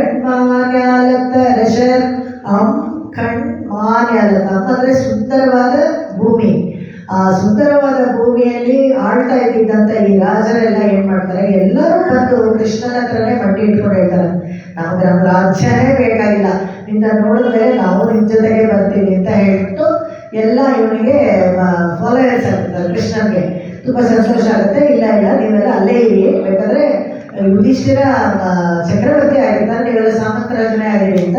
ಅವರೆಲ್ಲ ಏನಾದ್ರು ಅಭಿಮಾನಮಾಯ, ಅವರೆಲ್ಲರೂ ಇಂಡಿವಿಜುವಲ್ ಆಗಿ ರಾಜರೇ ಆಗಿದ್ರೆ ಕೂಡ ಅವ್ರ ಅಭಿಮಾನವನ್ನು ಕಳ್ಕೊಂಡ್ಬಿಟ್ರು. ಯಾವಾಗಂದ್ರೆ ಜರಾಸಂಧನ ಸೆರೆಮನೆಯಲ್ಲಿ ಇದ್ದಾಗಲೇ ಅವ್ರ ಮಾನ ಮರ್ಯಾದೆಯಿಂದ ಹೊರಟೋಗಿತ್ತಲ್ಲ. ಯಾಕಂದ್ರೆ ತಮ್ಮನ್ನು ತಾವು ರಕ್ಷಣೆ ಮಾಡ್ಕೊಳಕ್ಕಾಗಲಿಲ್ಲ. ಇದು ನಾವು ಕಳ್ಕೊಳ್ಳಿ, ನಮ್ಮನ್ನು ನಾವು ರಕ್ಷಣೆ ಮಾಡ್ಕೊಳಕ್ ಆಗೋಲ್ಲ ಅಂತ ಯಾವಾಗ ನಮ್ಗೆ ಗೊತ್ತಾಗುತ್ತೋ ಅವಾಗ ಭಗವಂತ ಅನ್ನೋದು ನಮ್ಮ ರಕ್ಷಣೆ ಮಾಡ್ತಾರೆ. ಇದೇನೆ ಶರಣಾಗತಿಯ ಮೇನು ಇರೋದು ತಿರುಗೇ ಇದೆ. ಅನನ್ಯಗತಿತ್ವ, ಆಗಿಚನ್ಯ, ಮಹಾವಿಶ್ವಾಸ, ಇದು ಮೂರು ಇದ್ಬಿಟ್ರೆ ಯಾವ ಎಂಥ ಕಷ್ಟ ಬರಲಿ. ಶರಣಾಗತಿ ಅನ್ನೋದು ಬರೀ ಮೋಕ್ಷಕ್ಕೆ ಮಾತ್ರನ ಅಂತ ಅನ್ಕೋಬೇಡಿ. ನಮ್ಗೆ ಯಾವುದೇ ಒಂದು ಕಾರ್ಯಸಿದ್ಧಿ ಆಗಬೇಕಾದ್ರೂ ಕೂಡ ಭಗವಂತನ ನಾವು ಕೇಳ್ಕೊಬೋದು. ಅದಕ್ಕೆ ನಾವು ಶರಣಾಗತಿ ಮಾಡ್ಕೊಳ್ಬೋದು. ಆದರೆ ಅವಾಗವಾಗ ಮಾಡೋ ಅಗತ್ಯ ಏನಿಲ್ಲ. ಒಂದ್ಸತಿ ಮಾಡ್ಕೊಂಡ್ಬಿಟ್ರೆ ಅದು ಬ್ಲ್ಯಾಂಕೆಟ್ ಇನ್ಶೂರೆನ್ಸ್ ಥರ ಎಲ್ಲವನ್ನೂ ಕೊಡ್ತಾನೆ. ಇಹಲೋಕದಲ್ಲೂ ನಮ್ಮನ್ನು ಕಾಪಾಡ್ತಾನೆ, ಪರಲೋಕದಲ್ಲೂ ನಮ್ಮನ್ನು ಮೋಕ್ಷಕ್ಕೆ ಕರ್ಕೊಂಡು ಹೋಗಿ ಅಲ್ಲೂ ಸೌಖ್ಯವನ್ನು ಕೊಡ್ತಾನೆ. ಅದನ್ನ ಹೇಳ್ತಾರೆ. ಹೇಗೆ ಇವಾಗ ಎಲ್ಲ ಸಂಘವಾಗಿ ಬಂದಿದ್ದಾರೆ, ಹೇಗೆ ಬಂದು ನಾವೆಲ್ಲ ಹೆಂಗೆ ಬಂದಿದ್ದೀವಿ ಒಟ್ಟಿಗೆ ಇಷ್ಟೊಂದು ಜನ ಅಂತ ಹೇಳ್ತಾರೆ. ಕೃಷ್ಣ ನೋಡ್ತಾರೆ, ಯಾರೋ ಒಬ್ಬರು ಇಬ್ಬರು ಗೋಪಿ ಒಂದು ಆಟಾಡೋದ್ರ ಬರಲ್ಲ, ಇಷ್ಟೊಂದು ಜನ ಬಂದಿರಲ್ಲ. ಹೇಗೆ ಬಂದ್ವಿ ಅಂದರೆ ಜರಾಸಂಧ ನಂತರ ಎಲ್ಲರೂ ನಿನ್ನ ಕಾಲು ಹಿಡ್ಕೊಳ್ಳೋದು ಬರಲ್ಲ, ಆ ಥರನೇ ನೀನು ಏನು ಗಾಬರಿ ಮಾಡೋಣ, ನಿನ್ನ ಕಾಲು ಹಿಡ್ಕೊಂಡು ನಮಸ್ಕಾರ ಮಾಡಿ ಸ್ತೋತ್ರ ಮಾಡೋಕ್ಕೆ ಬಂದಿರೋದು, ಬೇರೆ ಏನಕ್ಕೂ ಇಲ್ಲ ಅಂತ ಹೇಳ್ತಾರೆ. ಎಲ್ಲ ಸಂಗಮಾಯ್, ಹೇಗೆ ಅಂದರೆ ಅಭಿಮಾನ ಭಂಗಮಾಯ್ ಸಂಘ ವಿರೂಪಾರ್ಪೋಲ್ ಬಂದು ಒಂದು ಗುಂಪಾಗಿ ಇರಬೇಕು ಅಂತಲೇ ಬಂದಿದ್ವಿ. ಒಂದು ತಲೆ ಪೇಲು ನಮಸ್ಕಾರ ಮಾಡ್ತೀವಿ ಯಾವಾಗಲೂ ಅಷ್ಟೇ. ಯಾರಾದ್ರೂ ನೀವು ವಾದ ಮಾಡಿ ಸೋಲ್ಸಕ್ಕಾಗಲ್ಲ, ತುಂಬ ಜಗಳನ್ನೇ ಮಾಡ್ತಿರ್ತಾರೆ, ಮನೆಯವರೇನೇ ಇರ್ಬೋದು, ಎಷ್ಟು ಹೇಳಿದ್ರು ಅವರನ್ನ ನೀವು ಕನ್ವಿನ್ಸ್ ಮಾಡೋಕ್ಕಾಗಲ್ಲ ಅಂದಾಗ ಏನು ಮಾಡಬೇಕು, ನಮಸ್ಕಾರ ಮಾಡ್ಬಿಡ್ಬೇಕು. ಸಾಷ್ಟಾಂಗ ನಮಸ್ಕಾರ ಮಾಡಿಬಿಟ್ರೆ ಅವಾಗ ಅವರು ಸುಮ್ಮನೆ ಪರೀಕ್ಷೆ ಬೇಕಾದ್ರೆ ಮಾಡ್ಬೋದು. ನೀವು ಚಿಕ್ಕವರೇ ಇದ್ರು ಕೂಡ ಅವರು ದೊಡ್ಡ ನಮಸ್ಕಾರ ಮನೆಗೆ ಅಂತ ಮಾಡಿಬಿಟ್ರೆ ಸುಮ್ಮನೆ ಆಗ್ಬಿಡ್ತಾರೆ. ಒಂದು ತಲೆ ಪೇಲು ಇಲ್ಲ, ಎಲ್ಲ ನಾವು ತಲೆ ನಿಮಗೆ ನಮಸ್ಕಾರ ಮಾಡ್ತಾ ಇದ್ವಿ, ಹೇಗೆ ಆ ರಾಜರೆಲ್ಲ ಬಂದಲ್ಲ ಅಂತ. ಈಗ ನಾವೇನ್ ಮಾಡ್ಬೇಕು ಅಂತ ಹೇಳಿದ್ರೆ, ಶಂಗಣ್ ಚಿರಿ ಚಿರಿರೆ ಕಿಕ್ಕಿಡಿವಾಯ್ ಚೈದ ತಾಮರೆ ಪೂಪೋಲೆ. ಏನ್ ಮಾಡ್ಬೇಕು ನಾನು ಅಂತ ಕೇಳ್ತಾರೆ. ಸರಿ, ನೀವೆಲ್ಲ ಬಂದಿದ್ದೀರಾ ಅಂದ್ರೆ ನೀವು ನಮ್ಮನ್ನ ನೋಡ್ಬೇಕು. ಹೇಗೆ ನೋಡ್ಬೇಕು ಅಂತ ಹೇಳಿದ್ರೆ, ಒಂದೇ ಸತಿ ನಮ್ಮನ್ನ ನೋಡ್ಬಿಡ, ನಮ್ಮನ್ನ ತಡ್ಕೊಳಕ್ಕಾಗಲ್ಲ. ಯಾಕಂದ್ರೆ ಇಷ್ಟು ದಿವಸ 22ನೇ ಪಾಸ್ಟಕ್ಕೆ ಬಂದಿದ್ದೀವಿ, ಅವಾಗಿಂದ ನಿನ್ನ ನೋಡ್ಬೇಕು ಅಂತ ಆಸೆಯಾಗಿ ಅಭಿಮಾನವನ್ನೆಲ್ಲ ಕರ್ಕೊಂಡ್ಬಂದಿದ್ದೀವಿ. ಒಟ್ಟಿಗೆ ನಿನ್ನ ಕಟಾಕ್ಷ ನಮ್ಮ ಮೇಲೆ ಬಿದ್ದುಬಿಟ್ರೆ ನಮಗೆ ತಡ್ಕೊಳಕ್ಕಾಗೋದಿಲ್ಲ. ಅದಕ್ಕೆ ಹೇಗಿರ್ಬೇಕು ಅಂತ ಹೇಳಿದ್ರೆ ಇನ್ಸ್ಟ್ರಕ್ಷನ್ಸ್ ಕೊಡ್ತಾಳೆ. ಇವಾಗ ಭಗವಂತ ಹೇಗೆ ಪರಾಧೀನ ಆಗ್ಬಿಡ್ತಾನೆ, ಆಶ್ರಿತ ಪರಾಧೀನ ಅಂತೆಲ್ಲ ನಾವು ಹೇಳ್ತೀವಲ್ಲ, ಯಾವಾಗ ಅಂತ ಹೇಳಿದ್ರೆ ಭಕ್ತಿ ಅಭಿನಿವೇಶ ಜಾಸ್ತಿ ಹೆಚ್ಚಿದ್ದಾಗ. ಇವಾಗ ಜ್ಞಾನ ದಶೆ ಭಕ್ತಿ ದಶೆ ಅಂತ ಎರಡಿರುತ್ತೆ. ಜ್ಞಾನ ದಶೆಯಲ್ಲಿ ಭಗವಂತನ ಕಂಡ್ರೆ ತುಂಬ ಮರ್ಯಾದೆ, ಅವನಿಗೆ ದೊಡ್ಡ ಸ್ಥಾನವನ್ನು ಕೊಟ್ಟು ಹೆದರ್ಕೊಂಡು ದೂರ ಇರ್ತೀವಿ. ಭಕ್ತಿ ದಶೆ ಬಂದ್ಬಿಟ್ಟಾಗ ನಮ್ಮವನು ಕೃಷ್ಣ ಬಾರ ಹೋಗೋ, ರಾಮ ಬಾರ ಹೋಗೋ ಅಂತಲೇ ಹೇಳ್ತೀವಿ. ಅವ್ನು ನೋಡಿ ಎಷ್ಟು ಚೆನ್ನಾಗಿ ಅಲಂಕಾರ ಮಾಡ್ಬಿಡ್ತಾನೆ, ಶ್ರೀನಿವಾಸ ಹೆಂಗೆ ನಿಂತಿದ್ದಾನೆ, ಇಷ್ಟೆಲ್ಲ ಯಾರು ನಮಗೆ ಫ್ರೀಡಮ್ ಕೊಡ್ತಾರೆ, ಅವನು ಇವರು ಅಂತೆಲ್ಲ ಕರ್ಕೊತೀವಲ್ಲ, ಭಕ್ತಿ ದಶೆ ಅದು. ಆದರೆ ಈ ಭಕ್ತಿ ದಶೆ ಏನು ಮಾಡ್ತಾಳೆ, ನೀನು ಗಂಡ್ಬಿಟ್ಟು ನೋಡು, ನನ್ನ ಹೇಗೆ ನೋಡಬೇಕು ಅಂತ ಹೇಳ್ಕೊಡ್ತಾಳೆ. ಸ್ವಲ್ಪನೇ ನೋಡು, ಫುಲ್ಲು ನೋಡ್ಬಿಡ ಅಂತ. ಮುಂದಿನ ವರ್ಷದಲ್ಲಿ ಮಾರಿ ಮಲೆ ಮುಳಿಂಜಿದ್ರು ಅಷ್ಟೇ, ಹೇಗೆ ನಡ್ಕೊಂಡು ಬರಬೇಕು ಅದನ್ನ ಹೇಳ್ತಾಳೆ. ಮಾರಿ ಮಲೆ ಮುಳಿಂಜಿಲ್ ಮನ್ನೆ ಕಿಡಂದು ರಂಗು. ಅಲ್ಲಿ ಈಗ ಹೇಗೆ ಸಿಂಹದ ಥರ ಜಂಬವಾಗಿ ನಡ್ಕೊಂಡು ಬರಬೇಕು, ಹಾಗೆ ಹೀಗೆ ನಡ್ಕೊಂಬ, ಹಾಗೆ ನಡ್ಕೊಂಬ, ಇಲ್ಲಿ ಕೂತ್ಕೋ ಅಂತೆಲ್ಲ ಹೇಳ್ತಾಳೆ. ಅಷ್ಟು ನಮ್ಮ ಭಕ್ತಿ ಹೆಚ್ಚಿದ್ರೆ ನಾವು ಡಿಕ್ಟೇಟ್ ಮಾಡ್ಬೋದು ಟರ್ಮ್ಸ್ ಭಗವಂತನಿಗೆ. ಅದನ್ನ ಹೇಳ್ತಾರೆ. ಹೇಗೆ ಅಂದರೆ ಏನು ಮಾಡಬೇಕು, ಹೇಗೆ ನೋಡಬೇಕು ಅಂದರೆ ಕಿಂಕಿಣಿ ಮಾಚೈದ ತಾಮರೆ ಪೂಪೋಲೆ. ಕಿಂಕಿಣಿ ಅಂದರೆ ಗೆಜ್ಜೆ ಇರುತ್ತಲ್ಲ, ಅದು ಸ್ವಲ್ಪನೇ ಓಪನ್ ಆಗಿರುತ್ತೆ, ಅದ್ರೊಳಗೆ ಒಂದು ಕಲ್ಲಿ ಇರುತ್ತೆ ನೋಡಿ, ಅಷ್ಟೇ ಬಿಡ್ಬೇಕಂತ ಕಮ್ಮಿ. ಯಾಕೆ ಪೂರ್ತಿ ಬಿಟ್ಬಿಟ್ರೆ ಏನು ಅಂತ ಹೇಳಿದ್ರೆ, ಅವತ್ತಿಂದ ನಿನ್ನನ್ನು ನೋಡಬೇಕು ಅಂತಿದ್ವಲ್ಲ, ನೀನು ಪೂರ್ತಿ ಕಟಾಕ್ಷಿಸ್ಬಿಟ್ರೆ ನಮಗೆ ಜ್ಞಾನವೇ ತಪ್ಪೋಗ್ಬಿಡುತ್ತೆ, ಪ್ರಾಣನೂ ಹೋಗ್ಬಿಡ್ಬೋದು ಅಂತ. ಇದಕ್ಕೆ ತುಂಬ ಚೆನ್ನಾಗಿ ಹೇಳ್ತಾರೆ. ಒಂದು ಕಾರಣ ಏನಂದರೆ, 2 ಇನ್ಸಿಡೆನ್ಸ್ ಕೋಟ್ ಮಾಡ್ತಾರೆ. ಒಂದು, ಕೃಷ್ಣ ಬರ್ತಾನೆ ಯಾವಾಗ ಅಂದರೆ ದೂತರಾಗಿ ಕಳಿಸ್ತಾರೆ ಪಾಂಡವರು. ಕಳಿಸಿದಾಗ ಕೃಷ್ಣ ಬರ್ತಾನೆ ಅಂದಾಗ ಭೀಷ್ಮರಿಗೆ ವಿದುರರಿಗೆ ಅಷ್ಟು ಸಂತೋಷ ಅಂತ, ಅಯ್ಯೋ ಕೃಷ್ಣ ಬರ್ತಾನೆ ಅಂತ. ಆದರೆ ಕೃಷ್ಣಗೆ ಗೊತ್ತು, ಈ ತಕ್ಷಣ ಹಾಗೆ ಕೃಷ್ಣ ಬರ್ತಾನೆ ಅಂತ ಹೋಗ್ಬಿಟ್ಟು ಅವ್ರಿಗೆಲ್ಲ ವಯಸ್ಸಾಗಿದೆ, ಸಂತೋಷದಲ್ಲಿ ಎದೆ ಹೊಡೆದೇ ಸತ್ತೋಗ್ಬಿಡ್ಬೋದು ಅಂತ ಹೇಳ್ಬಿಟ್ಟು ಏನು ಮಾಡ್ತಾರೆ, ಕುಶಸ್ಥಲ ಅಂತ ಒಂದು ಜಾಗ, ಹಸ್ತಿನಾಪುರಕ್ಕೆ ಒಂದು ಸ್ವಲ್ಪ ದೂರದಲ್ಲಿ ಕುಶಸ್ಥಲ ಅಂತ ಒಂದು ಜಾಗ, ಅಲ್ಲಿ ಹೋಗಿ ಅಲ್ಲಿ ಇಳ್ಕೊಳ್ತಾನೆ. ಒಂದು ದಿವಸ ಹೇಳಿ ಕಳಿಸ್ತಾನೆ ರಾಜಭಟ್ರ ಹತ್ರ, ಇಲ್ಲಿ ಇಳ್ಕೊಂಡಿದ್ದೀನಿ, ನಾಳೆ ಬರ್ತೀನಿ ಅಂತ. ಅವಾಗ ಏನಾಗುತ್ತೆ, ಒಂದು ದಿವಸ ಪೂರ್ತಿ ಅವಕಾಶ ಸಿಗುತ್ತೆ ಇವರಿಗೆ. ನಾಳೆ ಬರ್ತಾನೆ ಕೃಷ್ಣ, ನಾಳೆ ಬರ್ತಾನೆ ಕೃಷ್ಣ ಅಂತ ಸಮಾಧಾನವಾಗಿರ್ತಾರೆ. ತಕ್ಷಣ ಹೇಗಾದರೂ ಬಂದ್ಬಿಟ್ರೆ ಹಾಗೆ ನೇರವಾಗಿ ಹೋಗ್ಬಿಟ್ರೆ ಸಂತೋಷದಲ್ಲಿ ಎದೆ ಹೊಡೆದು ಇದಾಗ್ಬಿಡ್ಬೋದು. ಆ ಥರ ಮಾಡಬಾರ್ದು ಅಂತ ತಿರುಪತಿ ಆಟವನ್ನು ತುಂಬ ಚೆನ್ನಾಗಿ ಒಂದು ಕತೆ, ತಮಾಷೆ ಕತೆ ಹೇಳೋದು. ಹೇಗೆ ಅಂದರೆ, ಒಬ್ರಿಗೆ ಸ್ವಲ್ಪ ಹಾರ್ಟ್ ವೀಕ್ ಆಗಿರುತ್ತಂತೆ. ಟೆಸ್ಟ್ ಎಲ್ಲ ಮಾಡಿದಾಗ ಅಂತ ಹೇಳ್ತಾರಂತೆ. ಇದು ಒಂಥರ ವೀಕ್ ಆಗಿದೆ, ಅವ್ರಿಗೆ ಏನಾದರೂ ಸುದ್ದಿ ಹೇಳಬೇಕು ಅಂದರೆ ನೀವು ನಿಧಾನಕ್ಕೆ ಹೇಳಬೇಕು. ತಕ್ಷಣ ಸಂತೋಷದ ಸುದ್ದಿನೋ ಅಥವಾ ದುಃಖದ ಸುದ್ದಿನೋ ಒಟ್ಟಿಗೆ ಹೋಗಿ ಹೇಳ್ಕೊಡ್ಬೇಡಿ, ಅವ್ರಿಗೆ ಎಕ್ಸೈಟ್ ಆದರೆ ಪ್ರಾಣಕ್ಕೆ ತೊಂದರೆ ಆಗುತ್ತೆ. ಸರಿ ಸರಿ ಅಂತ ಅವ್ರ ಮನೆಯವ್ರಿಗೆ ಅವ್ರ ಯಜಮಾನ್ರಿಗೆ 50 ಲಕ್ಷ ರೂಪಾಯಿ ಲಾಟ್ರಿ ಬಿದ್ದುಬಿಡುತ್ತಂತೆ. ಲಾಟ್ರಿ ಬಿದ್ದುಬಿಟ್ರೆ ಏನು ಮಾಡ್ತಾರೆ ಇವರು, ಬಸ್ ಹೋಗಿ ಡಾಕ್ಟ್ರಿಗೆ ಹಾಕ್ತಾರೆ, ಏನಾದರೂ ವಿಷಯ ಇದ್ರೆ ನನ್ನ ಹತ್ರ ಹೇಳಿ ನಾನು ನಿಧಾನಕ್ಕೆ ಅವ್ರಿಗೆ ತಿಳಿಸ್ತೀನಿ ಪೇಷಂಟ್ಗೆ ಅಂತ ಹೇಳ್ತಾರೆ. ಸರಿ ಅಂದ್ಬಿಟ್ಟು ಇವರು ಬರ್ತಾರೆ, ನೋಡಿ ಡಾಕ್ಟ್ರೆ ಪ್ರೈಸ್ ಲಾಟ್ರಿ ಬಂದ್ಬಿಟ್ಟಿದೆ ಏನು ಮಾಡೋದು ಅಂತ ಕೇಳ್ತಾರಂತೆ. ನಾನು ಹೇಳ್ತೀನಿ ನೀವು ಸುಮ್ಮನೆ ಇರಲಿ ಅಂತ ಹೇಳ್ಬಿಟ್ಟು ಅವ್ರು ಹೇಳ್ತಾರೆ, ನಿಮ್ಗೆ ಏನೋ ರಸ್ತೆಯಲ್ಲಿ ಹೋಗ್ತಾ ಇದ್ದೀರಾ, ಒಂದು 100 ರೂಪಾಯಿ ಸಿಕ್ಕಿದ್ರೆ ಏನು ಮಾಡ್ತೀರಾ ಅಂತ. ಅಯ್ಯೋ ನಂದಲ್ಲ ಅಂತ ಹುಡ್ಡಿಲ್ಲ ಹಾಕ್ಬಿಡ್ತೀನಿ ಅಂದ್ರಂತೆ. ಸರಿ ಒಂದು 1000 ರೂಪಾಯಿ ಸಿಗುತ್ತೆ ಅಂತ ಇಟ್ಕೊಳ್ಳಿ, ಏನು ಮಾಡ್ತೀನಿ ಅಂತ. ಸರಿ ಹೋಗಿ ದೇವ್ರಿಗೆ ಏನಾದರೂ ಒಂದು ಹೂವೋ ಏನೋ ತೊಗೊಂಡು ಹೋಗಿ ಕೊಡ್ತೀನಿ, ಅವತ್ತಿನ ಪೂಜೆಗಾಗಲಿ ಅಂತ.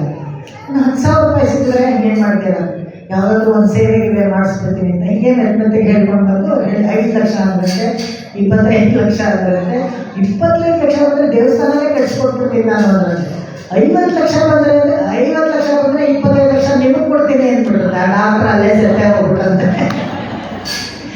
ಈ ಥರ ಅವ್ರಿಗೆ ಬೇಕಾಗಿದೆ, 25 ಲಕ್ಷ ನಿಮಗೆ ಕೊಡ್ತೀನಿ ஆண்டவன் அஷ்ட தமாஷை ಮಾಡೋದು. யாருக்கு எப்படி மனசில் வீக்காக இருக்கான்னு தெரியாது.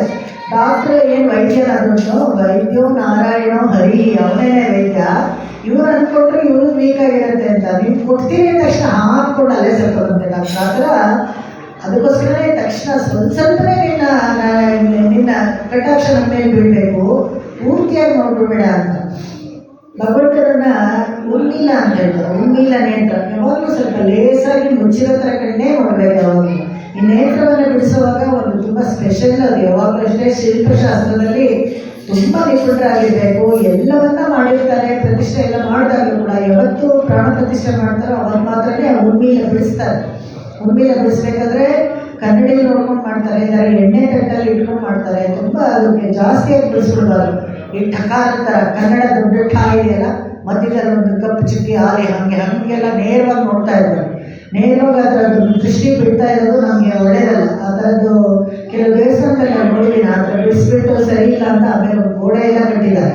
ಯಾಕಂದರೆ ಆ ಥರ ಉಣ್ಣಿಲ್ಲ ಬಿಡಿಸ್ಬೇಕಾದ್ರೆ ಅದಕ್ಕೆ ತುಂಬ ವಿಶೇಷವಾದ ಶಿಲ್ಪಶಾಸ್ತ್ರದಲ್ಲಿ ನಿಪುಣರಾಗಿರ್ಬೇಕು, ಕರೆಕ್ಟಾಗಿ ಬಿಡಬೇಕು. ಸ್ವಲ್ಪನೇ ಲೇಸಾಗಿ ನಮ್ಮ ಮೇಲೆ ಬೀಳ್ತಾರೆ. ಅದಕ್ಕೆ ಇಲ್ಲಿ ಹೇಳ್ತಾರೆ, ಕಿಂಕಿಣಿ ವಾಚೈದ ತಾಮರೈ ಪೂಪೋಲೆ. ಹೇಳಿಲ್ಲ ಕೃಷ್ಣ ಹೇಗೆ ಕುಶಸ್ಥಳದಲ್ಲಿ ನಿಂತ್ಕೊಂಡು ಒಂದು ದಿವಸ ನಾಳೆ ಬರ್ತೀನಿ ಅಂತ ಹೇಳಿ ಕಳಿಸೋದಲ್ಲ, ಆ ಥರ. ಅದೇ ಥರ ಇನ್ನೂ ಒಂದು ರಾಮಾಯಣದಲ್ಲಿ ಒಂದು ಇನ್ಸಿಡೆಂಟ್ ಇದೆ, ತುಂಬ ಸಂತೋಷ ಆಗ್ಬಿಡ್ಬಾರ್ದು. ಎಲ್ಲ ಯುದ್ಧ ಎಲ್ಲ ಆದಮೇಲೆ ಪುಷ್ಪಕಮಾನದಲ್ಲಿ ಬರ್ತಾ ಇರಬೇಕಾದ್ರೆ ಎಲ್ಲರೂ ಕರ್ಕೊಂಡು ಬರ್ತಾ ಇರ್ತಾನೆ. ಹನುಮಂತನಿಗೆ ಹೇಳ್ತಾನಂತೆ, ರಾಮ ನೀನು ಇವಾಗ ಹೋಗ್ಬಿಡು, ಬೇಗ ಭರತನ ಬರ್ತಾ ಇದೀವಿ ಅಂತ ಹೇಳಬೇಕು. ಯಾಕಂದರೆ ಅವನಿಗೆ ತಕ್ಷಣ ನಾನು ಹೋಗಿ ನೇರ ಎದುರಿಗೆ ನಿಂತ್ಕೊಂಡ್ಬಿಟ್ರೆ ಅವನ ಸಂತೋಷದಲ್ಲಿ ಪ್ರಾಣನೇ ಬಿಟ್ಬಿಡ್ಬೋದು. ಇವತ್ತು ನಾಳೆ ಇನ್ನೇನು ಒಂದು ಮುಹೂರ್ತ ಕಾಲದಲ್ಲಿ ಬರ್ತಾ ಇದ್ದಾನೆ ರಾಮ ಅಂತ ಹೋಗಿ ನೀನು ಹೇಳು. ಅದು ಒಂದು ಇನ್ನೊಂದು ಕೆಲಸ ಕೊಡ್ತಾನೆ ರಾಮ ಹನುಮಂತನಿಗೆ. ನೀನು ನೋಡಿ ಹೋಗಿ ನೋಡು, ಭರತನಿಗೆ ಯಾವ ಪರಿಸ್ಥಿತಿಲಿದ್ದಾನೆ. ಅಯೋಧ್ಯೆನ ಅವನು ಇಷ್ಟು ದಿವಸ ಪಾಲಿಕೆ ಇಟ್ಟು ಆಳ್ತಾ ಇದ್ದಲ್ಲ, ಅಯೋಧ್ಯೆ ಮೇಲೆ ಏನಾದರೂ ಅವನ ಮನಸ್ಸಲ್ಲಿ ಎಲ್ಲಾದರೂ ಒಂಚೂರು ಆಸೆ ಇದ್ದರೂ ಕೂಡ ಅವ್ರಿಗೆ ಅಯೋಧ್ಯೆನ ಬಿಟ್ಬಿಟ್ಟು ಹೀಗೆ ಪುಷ್ಪಕ ವಿಮಾನವನ್ನು ತಿರ್ಸ್ಕೊಂಡು ದಂಡಕಾರಣ್ಯಕ್ಕೆ ಹೊರಟೋಣ. ಕಾಡಲ್ಲೂ ನಮ್ಗೆ ಚೆನ್ನಾಗೇ ಇತ್ತು, ಅಲ್ಲೇ ವಾಪಸ್ ಹೊರಟೋಗ್ಬಿಡೋಣ, ಆ ರಾಜ್ಯ ಅವನೇ ಆಳ್ತಾ ಇರಲಿ, ಈ ಎರಡನ್ನೂ ನೋಡ್ಕೊಬ ಅಂತ ಹೇಳ್ತಾರೆ. ಆ ಥರ ಹನುಮಂತ ಅವ್ರು ಬಂದಾಗ ಅಲ್ಲಿ ಬಂದು ಇರ್ತಾನೆ. ಏನು ಅವನು ಅದಕ್ಕಿಂತ ಜಾಸ್ತಿ ಇವನು ಯಾರು ಭರತ ಪ್ರಾಯೋಪವೇಶ ಮಾಡ್ಕೊಳ್ತೀನಿ ಅಂತಿದ್ದಲ್ಲ, 14ನೇ ವರ್ಷ ಕೊನೆ ದಿವಸ ನೀನು ಬರದೆ ಹೋದರೆ ನಾನು ಬೆಂಕಿಗೆ ಹಾಕಿಬಿಡ್ತೀನಿ ಅಂತ ಎಲ್ಲ ಬೆಂಕಿ ಎಲ್ಲ ರೆಡಿ ಮಾಡ್ಕೊಂಡ್ಬಿಡ್ತಾನೆ ಗುಡ್ಡದಲ್ಲಿ. ಅವಾಗ ಬೇರೆಗ ಜೋರಾಗಿ ಹೇಳ್ತಾನೆ ಹನುಮಂತ, ಒಂದು ಮುಹೂರ್ತ ಕಾಲದಲ್ಲಿ ರಾಮ ಬರ್ತಾ ಇದ್ದಾರೆ ನಿಮ್ಮ ನೋಡೋಕ್ಕೆ ಅಂತ ಹೇಳಿದ ತಕ್ಷಣ ಹಾಗೆ ತಲೆ ಸುತ್ತಿ ಬಿಟ್ಬಿಡ್ತಾರಂತೆ ಭರತ. ಹೇಗೆ ಬಿದ್ದಂದ್ರೆ ಪಂಕದತ್ತ ಸಂತೋಷದ ಕಣ್ಣೀರಲ್ಲಿ ಮೈಯೆಲ್ಲ ನೆಂದು ಕೊಚ್ಚಾಗ್ಬಿಟ್ಟಿತ್ತಂತೆ. ಮೊದಲು ರಾಮ ಇಲ್ಲ ಅಂತ ಅಳ್ತಾ ಅಲ್ಲೆಲ್ಲ ಕೊಚ್ಚಾಗಿತ್ತು. ಇವಾಗ ರಾಮ ಬರ್ತಾ ಇದ್ದಾನೆ ಅಂತ ಸಂತೋಷಕ್ಕೆ ಮೈಯೆಲ್ಲ ಆನಂದ ಭಾಷವಾಗಿ ಕೆಳಗಡೆ ಜ್ಞಾನ ತಪ್ಪಿ ಬಿಟ್ಬಿಟ್ಟಂತೆ. ಪಂಕದಗ್ಧನಾಗಿದ್ದಾನೆ ಅಂತ ಬಂದು ರಾಮನಿಗೆ ಹೇಳ್ತಾನೆ. ಯಾಕೆ ನೋಡ್ಕೊಂಡು ಬಾ ಅಂತ ಹೇಳಿದ್ನಲ್ಲ, ಭರತ ಪಂಕದಗ್ಧ ಆಗಿದ ಅಂತ ಹೇಳಿದ ತಕ್ಷಣ ಅವನಿಗೆ ಸಮಾಧಾನ ಆಗುತ್ತೆ. ಹೌದು, ನಾನು ಇಲ್ಲದೆ ಅವನ ಆ ಥರ ಇದ್ದಾನೆ ಅಂತ. ಈ ಥರ ಸಂತೋಷವನ್ನು ತಕ್ಷಣ ಹೇಳ್ಬಿಡ್ಬಾರ್ದು, ಸ್ವಲ್ಪನೇ ಇರಬೇಕು ಅಂತ. ಕಿಂಕಿಣಿ ವಾಚೈದ ತಾಮರೈ ಪೂಪೋಲೆ. ತಾಮರೈ ಪೂಪೋಲೆ ಅಂತ ಹೇಳಿದ್ರೆ ಹೇಗೆ ಅಂದರೆ ಸ್ವಲ್ಪನೇ ತೆಗಿಬೇಕು. ಶಂಗಣ್ ಚಿರಿ ಚಿರಿರೆ ಎಮ್ಮೆ ಬಿಳಿಯಾವು. ಶಂಗಣ್ ಅಂದ್ರೆ ಲೇಸಾಗಿ ಕೆಂಪು ಕೆರೆಗಳಿರೋದ್ರಲ್ಲ ವಾತ್ಸಲ್ಯ ಪೂರಿತ ಭಗವಂತನ ಕಣ್ಣುಗಳು ಸ್ವಲ್ಪನೇ ನಮ್ಮ ಮೇಲೆ ಬೀಳಿ, ಸ್ವಲ್ಪನೇ ನಮಗೆ ದೃಷ್ಟಿ ಬೀಳಿ. ಯಾಕಂದ್ರೆ ನಾವು ನಿಮ್ಮನ್ನ ಮತ್ತಿಂದ ಕಾಯ್ತಾ ಇದ್ವಿ, ಒಟ್ಟಿಗೆ ನೀನು ನಮ್ಮನ್ನ ನೋಡ್ಬಿಟ್ರೆ ನಮಗೂ ತಡ್ಕೊಳಕ್ಕಾಗಲ್ಲ. ನೀರಾಡ ಪೋಲ್ವೀರ್ ಅನ್ಬೇಕಾದ್ರೆ ಒಟ್ಟಿಗೆ ಅಷ್ಟೊಂದು ಜನನ ಕರ್ಕೊಂಡೋದಲ್ಲ. ಯಾಕೆ ಅಂತ ಹೇಳಿದ್ರೆ ಆ ಭಕ್ತಿ ರಸ, ಆ ಭಕ್ತಿ ಹೊಳೆ, ಆ ಭಕ್ತಿ ಸಮುದ್ರದಲ್ಲಿ ಯಾರು ಬಿಡಬಾರ್ದು. ಅದಕ್ಕೋಸ್ಕರ ಒಟ್ಟಿಗೆ ಎಲ್ಲರೂ ಇರಬೇಕು ಅಂತ. ಅಭಿನಿವೇಶ ಜಾಸ್ತಿ ಆದಾಗ ಯಾರು ಅದರ ಪ್ರಾಣ ಕಳ್ಕೊಂಡ್ಬಾರ್ದು ಅಂತ. ಇಲ್ಲಿ ಚಿತ್ತಯುಕ್ತಿ ಅಂತ ಒಬ್ಬಳಿರ್ತಾಳೆ, ನಾನು ಹೇಳಿದ್ನಲ್ಲ, ಭಗವಂತನ ನೋಡಕ್ಕೆ ಆಗಲ್ಲ ಅಂತ ಹೇಳಿದಾಗ ಪ್ರಾಣವನ್ನೇ ತ್ಯಾಗ ಮಾಡಿಬಿಡ್ತಾಳೆ. ಏನ್ ಪ್ರಯೋಜನ ಅಂದ್ರೆ ಪ್ರಾಣ ತ್ಯಾಗ ಮಾಡಬಾರ್ದು. ಭಗವಂತನ ಧೃತಿಯಾಗಿ ಪ್ರಾಣ ಇಟ್ಕೊಂಡು ಹೋಗಿರ್ಬೇಕು. ಅದ್ರಲ್ಲಿ ತೋರಿಸ್ತಾರೆ ಹೇಗಂದ್ರೆ ಎಲ್ಲ ಋಷಿ ಪತ್ನಿಯೂ ಓಡ ಹೋಗ್ತಾರೆ ಕೃಷ್ಣ ನೋಡಕ್ಕೆ. ಈ ಒಬ್ಬ ಋಷಿ ಪತ್ನಿ ಮಾತ್ರ ಹೇಳ್ಬಿಡ್ತಾರೆ, ಏನು ಕೃಷ್ಣ ಬಂದ್ರೆ ಏನಂತೆ ಹೋಗಿ ಕುಡಿದು ಏನು ಅಂತ ಹೇಳ್ತಾರೆ. ಅಲ್ಲೇ ಆ ಕ್ಷಣದಲ್ಲೇ ಪ್ರಾಣ ಬಿಟ್ಬಿಡ್ತಾರೆ. ಅಷ್ಟು ದುಃಖ ಸಹಿಸ್ಕೊಳ್ಳೋಕ್ಕಾಗಲಿಲ್ಲ. ಅದಕ್ಕೆ ದುಃಖ ಆಗಲಿ ಸುಖ ಆಗಲಿ ಸಹಿಸ್ಕೊಳ್ಳೆ ಕೃಷ್ಣನ ಸಂಶ್ಲೇಷ ಇದೆ, ನಾವು ಸಾಯ್ಬಾರ್ದು ಅಂತ ಹೇಳ್ಬಿಟ್ಟು ಶಂಗಣ್ ಚಿರಿ ಚಿರಿದೆ ಎಮ್ಮೆ ಬಿಳಿಯಾವು. ಹೌದಾ, ಏನು ಹಂಗೆಲ್ಲ ಬೇರೆ ಇದೆಯಾ ಹೇಗೆ ಅಂತ ಕೇಳ್ತಾರಂತೆ ಕೃಷ್ಣ. ಏನು ಸ್ವಲ್ಪ ಬಿಡುತ್ತೆ ಎಷ್ಟಾಯ್ತಲ್ಲ ಪ್ರೊಟ್ರಾಕ್ಟರ್ ಇಟ್ಕೊಂಡು ನೋಡ್ಬೇಕಾದ್ರೆ ಅದನ್ನ ಹೇಳ್ತಾರೆ ಅವರು. ಹೇಗೆ ಅಂತ ಹೇಳಿದ್ರೆ ತಿಂಗಳು ಆದಿತ್ಯನು ಮೆಡುತ್ತಾರ್ ಪೋಲ್. ತಿಂಗಳು ಅಂತ ಹೇಳಿದ್ರೆ ಚಂದ್ರ, ಆದಿತ್ಯ ಅಂತ ಹೇಳಿದ್ರೆ ಸೂರ್ಯ, ಕಮಲದ ಹೂಕಣ್ಣು ಅಂತ ಹೇಳ್ತಾರಲ್ಲ ಭಗವಂತನಿಗೆ. ಅಂಕಣ್ಣ ಒಂದು ಅಂಕಣ್ ಮಾನ್ಯಾಲತ ಅಂಕಣ್ಣಿನ ಸುಂದರವಾದ ಕಣ್ಣು. ಅಂಕಣ್ ಮಾನ್ಯಾಲತ ಸುಂದರವಾದ ಭೂಮಿ. ರಾಜರಾಗಿರೋರು ಅಂತ ಹೇಳಿದ್ರೆ ಅಮ್ಮನ ಪದ ರಾಜರಿಗೂ ಹಾಕಬೇಕು, ಈ ಕಣ್ಣಿಗೂ ಹಾಕಬೇಕು ಅಂತ ಫ್ಲವರ್ ಪ್ಯಾಕೆಟ್ ಅಂತೆಲ್ಲ ಮ್ಯಾಥಮೆಟಿಕ್ಸ್ ಅಲ್ಲಿ ಯೂಸ್ ಮಾಡ್ತಾರಲ್ಲ, ಕವಿತ್ವನ ಹಾಗೆ ಅವರು ಪ್ರದರ್ಶನ ಮಾಡ್ತಾರೆ. ಕಣ್ಣು ಸುಂದರವಾದ ಕಣ್ಣು ಅಂತ. ಎಂಥ ಕಣ್ಣು ಅಂತ ಹೇಳಿದ್ರೆ ಇವನು ಮತ್ಸ್ಯಲೋಚನ ಇರ್ತಾರಲ್ಲ, ಅವನು ಮತ್ಸ್ಯ ಕಮಲಪತ್ರಾಕ್ಷ, ಮತ್ಸ್ಯವತಾರದಲ್ಲಿ ಕಮಲಪತ್ರಾಕ್ಷ ಅಂತ ಹೇಳಿದ್ರೆ. ರಾಮ ರಾಜೀವಲೋಚನ, ಅಲ್ಲೂ ಅಷ್ಟೇ, ಅಲ್ಲೂ ಕಮಲದ ಕಣ್ಣೆ ಅವನಿಗೆ. ಆ ಥರ ಎಲ್ಲರೂ ಒಂದೊಂದು ಅವತಾರದಲ್ಲೂ ಅವನಿಗೆ ರಾಜೀವಲೋಚನ, ಅಂಬುಜ ನೇತ್ರ, ಅದೋಕ್ಷತ, ಈ ಥರನೇ ಎಲ್ಲರೂ ಹೇಳ್ತಾರೆ. ಎಲ್ಲ ಹೋದನ್ನು ತಾವರೆ ಕಣ್ಣು ಥರನೇ ಇರುತ್ತೆ, ತುಂಬ ಸುಂದರವಾದ ಕಣ್ಣು ಅಂತ. ಚಾಂದೋಕ್ಯ ಉಪನಿಷತ್ತಲ್ಲೂ ನಾವು ನೋಡ್ತೀವಿ ಹೇಗೆ ಅಂದರೆ ಕಪ್ಯಾಸ ಪುಂಡರೀಕಮೇವ ಅಕ್ಷರಿ, ಅದೇ ಪುಂಡರೀಕ ಥರನೇ ಕಣ್ಣಿತ್ತು ಅಂತ. ಆ ಥರ ಕಣ್ಣು ತುಂಬ ಸುಂದರವಾಗಿತ್ತು ಅಂತ. ತಿರುಮಂಜರೆಗೆ ಒಂದು ಕ್ಷೇತ್ರ, ಅಲ್ಲೂ ಅಷ್ಟೇ ಪುಂಡರೀಕಾಕ್ಷ ಅಂತಲೇ ದೇವರು. ಏನು ಒಳಗಡೆ ಹೋಗಿದ ತಕ್ಷಣ ಕಣ್ಣು ಎಷ್ಟು ಪ್ರಭಾವ ಕಾಣುತ್ತೆ ಭಗವಂತನಿಗೆ ಅಂದರೆ ಅಷ್ಟು ಚೆನ್ನಾಗಿದೆ. ಇವಾಗ ಅಷ್ಟು ಎತ್ತರಕ್ಕೆ ಕೂತಿದ್ದಾನೆ, ಕಣ್ಣು ಮಾತ್ರ ಅಷ್ಟು ಸುಂದರವಾಗಿದೆ. ಈ ಕಣ್ಣು ಸೌಕರ್ಯವನ್ನೇ ನಾವು ನೋಡೋದಿಲ್ಲ. ಪೆರಿಯವಾಯ ಕಣ್ಗಳು ಎನ್ನೈ ಪೇರಮೈ ಶೈದನವೇ. ಯಾರು ಹೇಳಿದ್ದು ತಿರುಪಣ್ಣನ ಹೇಳ್ತಾರೆ.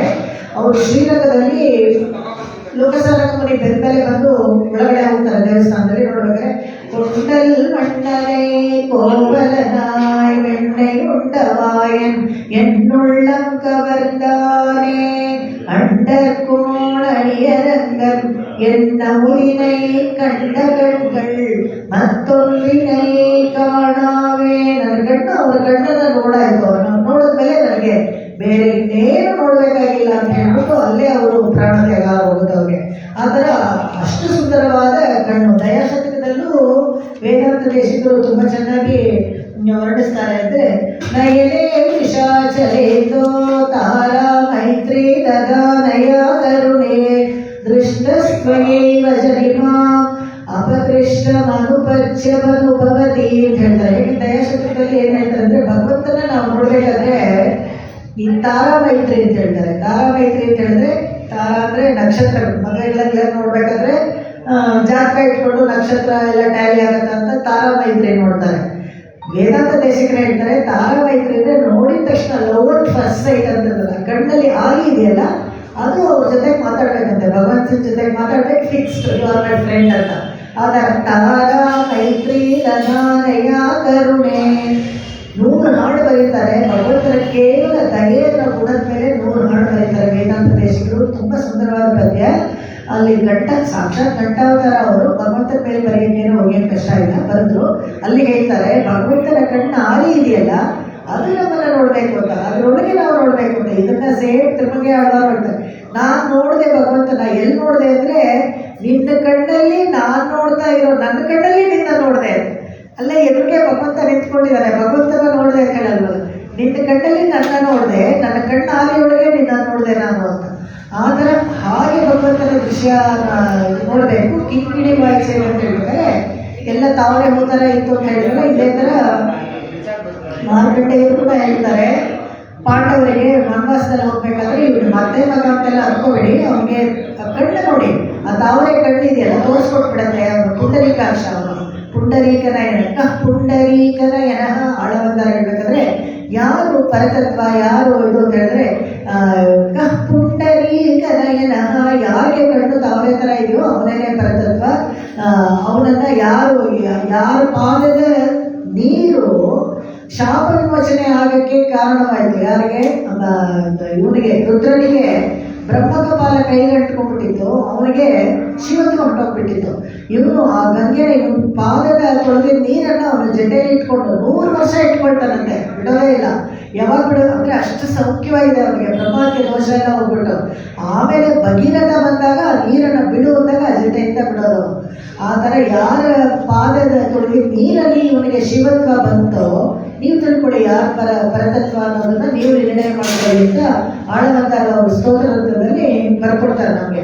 ಅದೇ ಥರ ಇಲ್ಲಿ ಇವರು ತಾರ ಮೈತ್ರಿ ಆಗಬೇಕು ಅಂತ ಹೇಳ್ಬೇಕಾದಾಗ ಇಲ್ಲಿ ತಿಂಗಳು ಆದಿತ್ಯನು ಎಳ್ತಾರ್ ಪೋಲ್ ಹೇಳಿದ್ರೆ ಸೂರ್ಯ ಉದಯ ಆಗ್ಬೇಕಾದ್ರೆ ಏನಂದ್ರೆ ಕಮಲಗಳೆಲ್ಲ ಅರಳತ್ತೆ. ಈ ರಾಜೀವ ರೋಚನ ಅಲ್ವಾ, ಅವನು ಕಮಲದ ಕಣ್ಣು ಅರಳತ್ತೆ. ಅದೇ ತಕ್ಷಣ ಈ ಚಂದ್ರ ಅಲ್ಲಿ ಅಮಾವಾಸ್ಯೆ ದಿವಸ ಸೂರ್ಯ ಚಂದ್ರ ಎರಡು ಒಟ್ಟಿಗೆ ಬರ್ತಾರೆ, ನಮ್ಗೆ ಚಂದ್ರ ಕಾಣೋದಿಲ್ಲ, ಅದಕ್ಕೆ ರಾತ್ರಿ ಕತ್ಲೆ ಆಗಿರುತ್ತೆ. ಚಂದ್ರ ಬಂದಾಗ ಏನಾಗುತ್ತಂತೆ, ಈ ತಾವರೆ ಹೂಗಳೆಲ್ಲ ಇದೆಯಲ್ಲ, ಚಂದ್ರ ಬಂದ್ಬಿಟ್ಟ ಅಂತ ಮುಚ್ಕೊಳ್ಳುತ್ತಂತೆ. ಅದೇ ಥರ ನೀರು ನಮ್ಮೇ ನೋಡಬೇಕು, ಸ್ವಲ್ಪನೇ ತೆಗಿಬೇಕು, ಸ್ವಲ್ಪನೇ ಮುಚ್ಕೊಳ್ಬೇಕು. ಕಿಂಕಿಣಿವಾಯ್ ಚೈದ ತಾಮரை பூ போலே செங்கண் சிரி சிறிதே எம்மேல் விழியாவோ திங்களும் ஆதித்யனும் எழுந்தார் போல் ಕಣ್ಣಿರೆಂடும் ಕೊಂಡೆಂಗಳ್ ಮೇಲ್ ನೋಗುದಿಗೇಲ್ ಹೇಳ್ತಾರೆ. ಅದಾದ್ಮೇಲೆ ಈ ಎರಡು ಥರ ಸೂರ್ಯಾಂತರ ಚಂದ್ರಂತರ ಎರಡು ಕಣ್ಣು. ಹೇಗೆ ಭಗವಂತನಿಗೆ ಸೂರ್ಯಂತರ ಚಂದ್ರಂತರ ಕಣ್ಣು ಅಂತ ಹೇಳಿದ್ರೆ ಅದನ್ನು ಕೂಡ ವೇದಾಂತ ದೇಶಕರು ಕಾಮಾಸಿಕಾಷ್ಟಕದಲ್ಲಿ ಬರೆದಿದ್ದಾರೆ. ತಪನೇನು ಅಗ್ನಿನಯನ ಸ್ಥಾಪಾತ್ ಅಪಚಿನೋತು ನಃ ತಾಪನೀಯ ರಹಸ್ಯಾನ ಸಾರ ಕಾಮಾಸಿಕ ಹರಿ. 3 ಕಣ್ಣಂತೆ ಭಗವಂತನಿಗೆ, ಒಂದು ಸೂರ್ಯ, ಒಂದು ಚಂದ್ರ, ಇನ್ನೊಂದು ತಾಪ. ತಾಪ ಅಂದರೆ ಅಗ್ನಿ. ಈ ಅಗ್ನಿ ಇರಬೇಕಾದ್ರೆ ಅದರ ನಮ್ಮನ್ನು ನೋಡುವಂತ. ಯಾವಾಗ ತಾಪ ಇರಬೇಕು ನಮ್ಮನ್ನು ನೋಡ್ಬೇಕಂದ್ರೆ ನಾವು ತಪ್ಪು ಮಾಡಿದಾಗ ನಮ್ಮ ಪಾಪಗಳೆಲ್ಲ ಹಾಗೆ ಸುಟ್ಟು ಭಸ್ಮವಾಗಬೇಕು. ಆದರೆ ನೀವು ನೋಡು, ನಮ್ಮನ್ನು ಕರುಣೆ ಮಾಡಿ ನಮ್ಮನ್ನು ಅನುಗ್ರಹ ಮಾಡಬೇಕಾದ್ರೆ ಚಂದ್ರನ ಥರ ನೋಡು. ರಾಮಚಂದ್ರ ಅಂತ ಅದಕ್ಕೆ ಅವನಿಗೆ ಹೆಸರು. ಯಾವಾಗಲೂ ತಂಪಾಗಿ ಕಾಂತಿಯಿಂದ ಶಾಂತವಾಗಿ ನೋಡ್ತಾನಂತೆ ಎಲ್ಲರನ್ನು. ಯಾರನ್ನೂ ಯಾವತ್ತೂ ಅವನ ಕೋಪದಿಂದ ನೋಡೇ ಇಲ್ಲ. ಒಂದೇ ಒಂದ್ಸಲ ನಾವು ನೋಡಿದ್ರೆ ಕೋಪ ಆವಾಹನೆ ಮಾಡಿಕೊಂಡು ಕೋಪ ರಾವಣನ ಕೊಂದ. ಇಲ್ಲದ್ರೆ ಅವನ ಕೊಲಕೆ ಆಗ್ತಾರೆ. ಮತ್ತೆ ಆ ಥರ ಒಂದು ಗುಣ ರಾಮನಿಗೆ, ಅದಕ್ಕೆ ರಾಮಚಂದ್ರ ಅಂತ ಹೇಳ್ತಾರೆ. ಆ ಥರ ಹೇಳ್ಬೇಕಾದ್ರೆ ಇಲ್ಲಿ ಏನು ಇದು ಅಭಿಮಾನ ಭಂಗಮಾಯ್ ಅಂತ ಬಂದು ಹಾಡಿದ್ರಲ್ಲ, ಈ ಇದಕ್ಕೆ ಯಾವಾಗಲೂ ಶ್ರೀನೇ ತಿರುವಾಟೂರಿನಲ್ಲಿ 4ನೇ ದಶಕದಲ್ಲಿ ಮೊದಲನೇ ಹಾಡು ಹೇಗೆ ಹೇಳ್ತಾರೆ. ಯಾಕೆಂತ ಹೇಳಿದ್ರೆ ಒಬ್ಬ ದೊಡ್ಡ ರಾಜ, ಒಬ್ಬ ಚಕ್ರವರ್ತಿ ಆಗಿದ್ದವನು ಏನ್ ಮಾಡ್ತಾನಂತೆ ಅದನ್ನ ಹೇಳ್ತಾರೆ. ಒರುನಾಯಕಮಾಯ್ ಓಡವುಲ ಹುಡನಾಂಡವನ್ ಕರುನಾಯಕವಂತ ಕಾಲನ್ சிதகிய பானையர் பெருநாடு காண இம்மையிலே பிச்சைதாம் கொள்வர் ತಿರುನಾರಣಂತಾಳ್ ಕಾಲಂ ಪೆರ ಚಿಂತಿತ್ತು ಉಯಿಮಿನೋ. ಒಬ್ಬ ದೊಡ್ಡ ರಾಜ, ಅವನು ಎಲ್ಲ ರಾಜ ಆಳ್ತಾ ಇರ್ಬೇಕಾದ್ರೆ ಶತ್ರುಗಳೆಲ್ಲ ಬಂದ್ಬಿಟ್ಟು ಏನ್ ಮಾಡ್ತಾರೆ, ಎಲ್ಲ ಇವನ ಹೆಂಡತಿ ಮಕ್ಕಳು ಎಲ್ಲರೂ ಕೊಂದುಬಿಟ್ಟು ರಾಜವನ್ನು ಅರಮನೆಯನ್ನು ಸೀಲ್ ಮಾಡ್ಕೊಂಡ್ಬಿಡ್ತಾರೆ. ಇವ್ರು ಮಾತ್ರ ಸುರಕುಮಾರವಾಗಿ ಹೋಗಿ ತನ್ನ ಪ್ರಾಣ ಉಳಿಸ್ಕೊಂಡಿರ್ತಾನೆ. ತಲೆ ಬರೆಸ್ಕೊಂಡಿರ್ತಾನೆ. ಆದರೂ ಹೊಟ್ಟೆ ಅಷ್ಟಲ್ಲ, ಏನಾದರೂ ಮಾಡಬೇಕು. ಆದರೆ ಹೇಗೆ ಹೋಗಿ ಯಾರು ಕೇಳೋದು ಅಂದರೆ ರಾತ್ರಿ ಹೋಗಿ ಭಿಕ್ಷೆ ಬಿಡ್ಬೇಡ, ಯಾರಿಗೂ ಗೊತ್ತಾಗಲ್ಲ ನಾನು ಪಲಾಯನ ಮಾಡಿದ್ದೀನಿ ಅಂತ ಹೇಳ್ಬಿಟ್ಟು ಊರು ನಾಯಕಮಾಯ್ ಏನು ಓಡವುಲ ಹೊಡೆದಾಟವರು ಎಲ್ಲ ಚಕ್ರಾಧಿಪತ್ಯ ಮಾಡಿದವನು ಹೊಟ್ಟೆ ಅಷ್ಟು ತಡೆಯೋಕ್ಕಾಗಲ್ಲ. ಒಂದು ಏನ್ರಲ್ಲಿ ಭಿಕ್ಷೆ ಬಿಡೋದು ಏನೂ ಇಲ್ಲ. ಅದು ಯಾವುದೋ ಒಂದು ಹೊಡೆದೋಗಿರೋ ಇದು ಸಿಗುತ್ತೆ, ಮಡಕೆ ಚೋರು ಸೀತೆ ಹೀಗೆಪ್ಪಾನೆ ಆ ಮಡಕೆ ಸುತ್ತ ತಗೊಂಡು ಭಿಕ್ಷೆ ಬೇಡಕ್ಕೆ ಹೋಗ್ತಾನಂತೆ. ಅಮಾವಾಸ್ಯೆ ಕತ್ಲೆ ಗೊತ್ತಾಗಲ್ಲ, ಅಲ್ಲೊಂದು ಕರಿ ನಾಯಿ ಬೇರೆ ಕೂತಿರುತ್ತೆ, ಅದ್ರ ಬಾಲ ತೊಳೆದು ಬಿಡ್ತಾನೆ. ಅದು ಕಮ್ಮಂತ ಇವ್ರು ಕಾಲು ಕಚ್ಚಿಬಿಡುತ್ತೆ, ಈ ನಾಯಿ ರಾಜನ ಕಾಲು ಕಚ್ಚಿಬಿಡುತ್ತೆ. ಕಚ್ಚಿಬಿಟ್ರೆ ನೋವಾಗತ್ತಲ್ಲ, ನೋವು ಅಂತ ಕೈಯಿಂದ ಆ ಪಾತ್ರೆ ಬಿದ್ದವರು, ಪಾತ್ರೆಯಿಂದ ಹೊಡೆದಿರೋದು ಇಟ್ಕೊಂಡಿರ್ತಾರಲ್ಲ ಅದು ಕೆಳಗಡೆ ಬಿದ್ದವರು. ಆ ಶಬ್ದಕ್ಕೆ ಎಲ್ಲರೂ ಯಾರು ಕಳ್ಳ ಅನ್ಕೊಂಡು ಹೊರಗಡೆ ಬರ್ತಾರೆ. ಎಲ್ಲರೂ ಯಾರು ಕಳ್ಳ ಅಲ್ಲ, ನಮ್ಮ ರಾಜನೇ. ಇವಾಗ ಏನು ಮಾಡ್ತಾರೆ, ರಾಜ ನೋಡ್ತಾನೆ, ಎಲ್ಲರಿಗೂ ಗೊತ್ತಾಗೋಯ್ತು ಇವಾಗ ನಾನೇ ರಾಜ, ಭಿಕ್ಷೆ ಬಿಡಕ್ಕೆ ಬಂದಿದ್ವಿ, ಇನ್ನೇನು ಅವಮಾನ ಕೊಡಿದಾರೆ ಊಟ ಅಂತ ಕೇಳಿ ತಗೋದಾನಂತೆ. ಅಂದರೆ ಅಭಿಮಾನ ಭಂಗ ಆಗಬೇಕು. ಅದಕ್ಕೆ ಇಲ್ಲಿ ಹೇಳ್ತಾರೆ, ತಿರುನಾಳಕ್ಕೆ ಬೆರುನಾಡು ಕಾಣ, ಎಲ್ಲರೂ ನೋಡಿದಾಗೆ ಆಮೇಲೆ ಡೈರೆಕ್ಟಾಗಿ ಬೆಳಗ್ಗೆ ಹೊತ್ತೆ ಭಿಕ್ಷೆ ಬೇಡುತ್ತದೆ. ಅಭಿಮಾನ ಇರೋವರೆಗೂ ಅದು ಭಂಗ ಆಗ್ಬಿಡುತ್ತೆ ಅಂತ ನಾವು ಕಷ್ಟಪಡ್ತಾ ಇರ್ತೀವಿ. ಯಾವಾಗ ಅದನ್ನು ಬಿಟ್ಬಿಟ್ರೆ ಆಮೇಲೆ ಏನೂ ಅನ್ಸಲ್ಲ. ಬೆರುನಾಡು ಕಾಣ, ಎಲ್ಲರೂ ನೋಡ್ದಂಗೆ ಭಿಕ್ಷೆ ಇರ್ತದಂತೆ. ಆಮೇಲೆ ಪರವಾಗಿಲ್ಲ, ಹೇಗಿದ್ರು ಮಾನ ಹೋಯ್ತು. ತಮಾಷೆಗೆ ಹೇಳೋದುಂಟು ಒಬ್ಬರು ಯಾವಾಗಲೂ ಅಷ್ಟೇ, ಇದು ಇನ್ಫ್ಲೂಯೆನ್ಸಲ್ಲಿ ಯಾವುದೋ ಒಂದು ಶಿಕ್ಷೆ ಆಗಬೇಕಾಗಿರುತ್ತೆ, ಪೊಲೀಸ್ ಸ್ಟೇಷನಲ್ಲಿ ಹಾಕ್ಬಿಡ್ತಾರೆ, 5,000 ರೂಪಾಯಿ ಫೈನು ಅಂತ ಹೇಳ್ತಾರಂತೆ.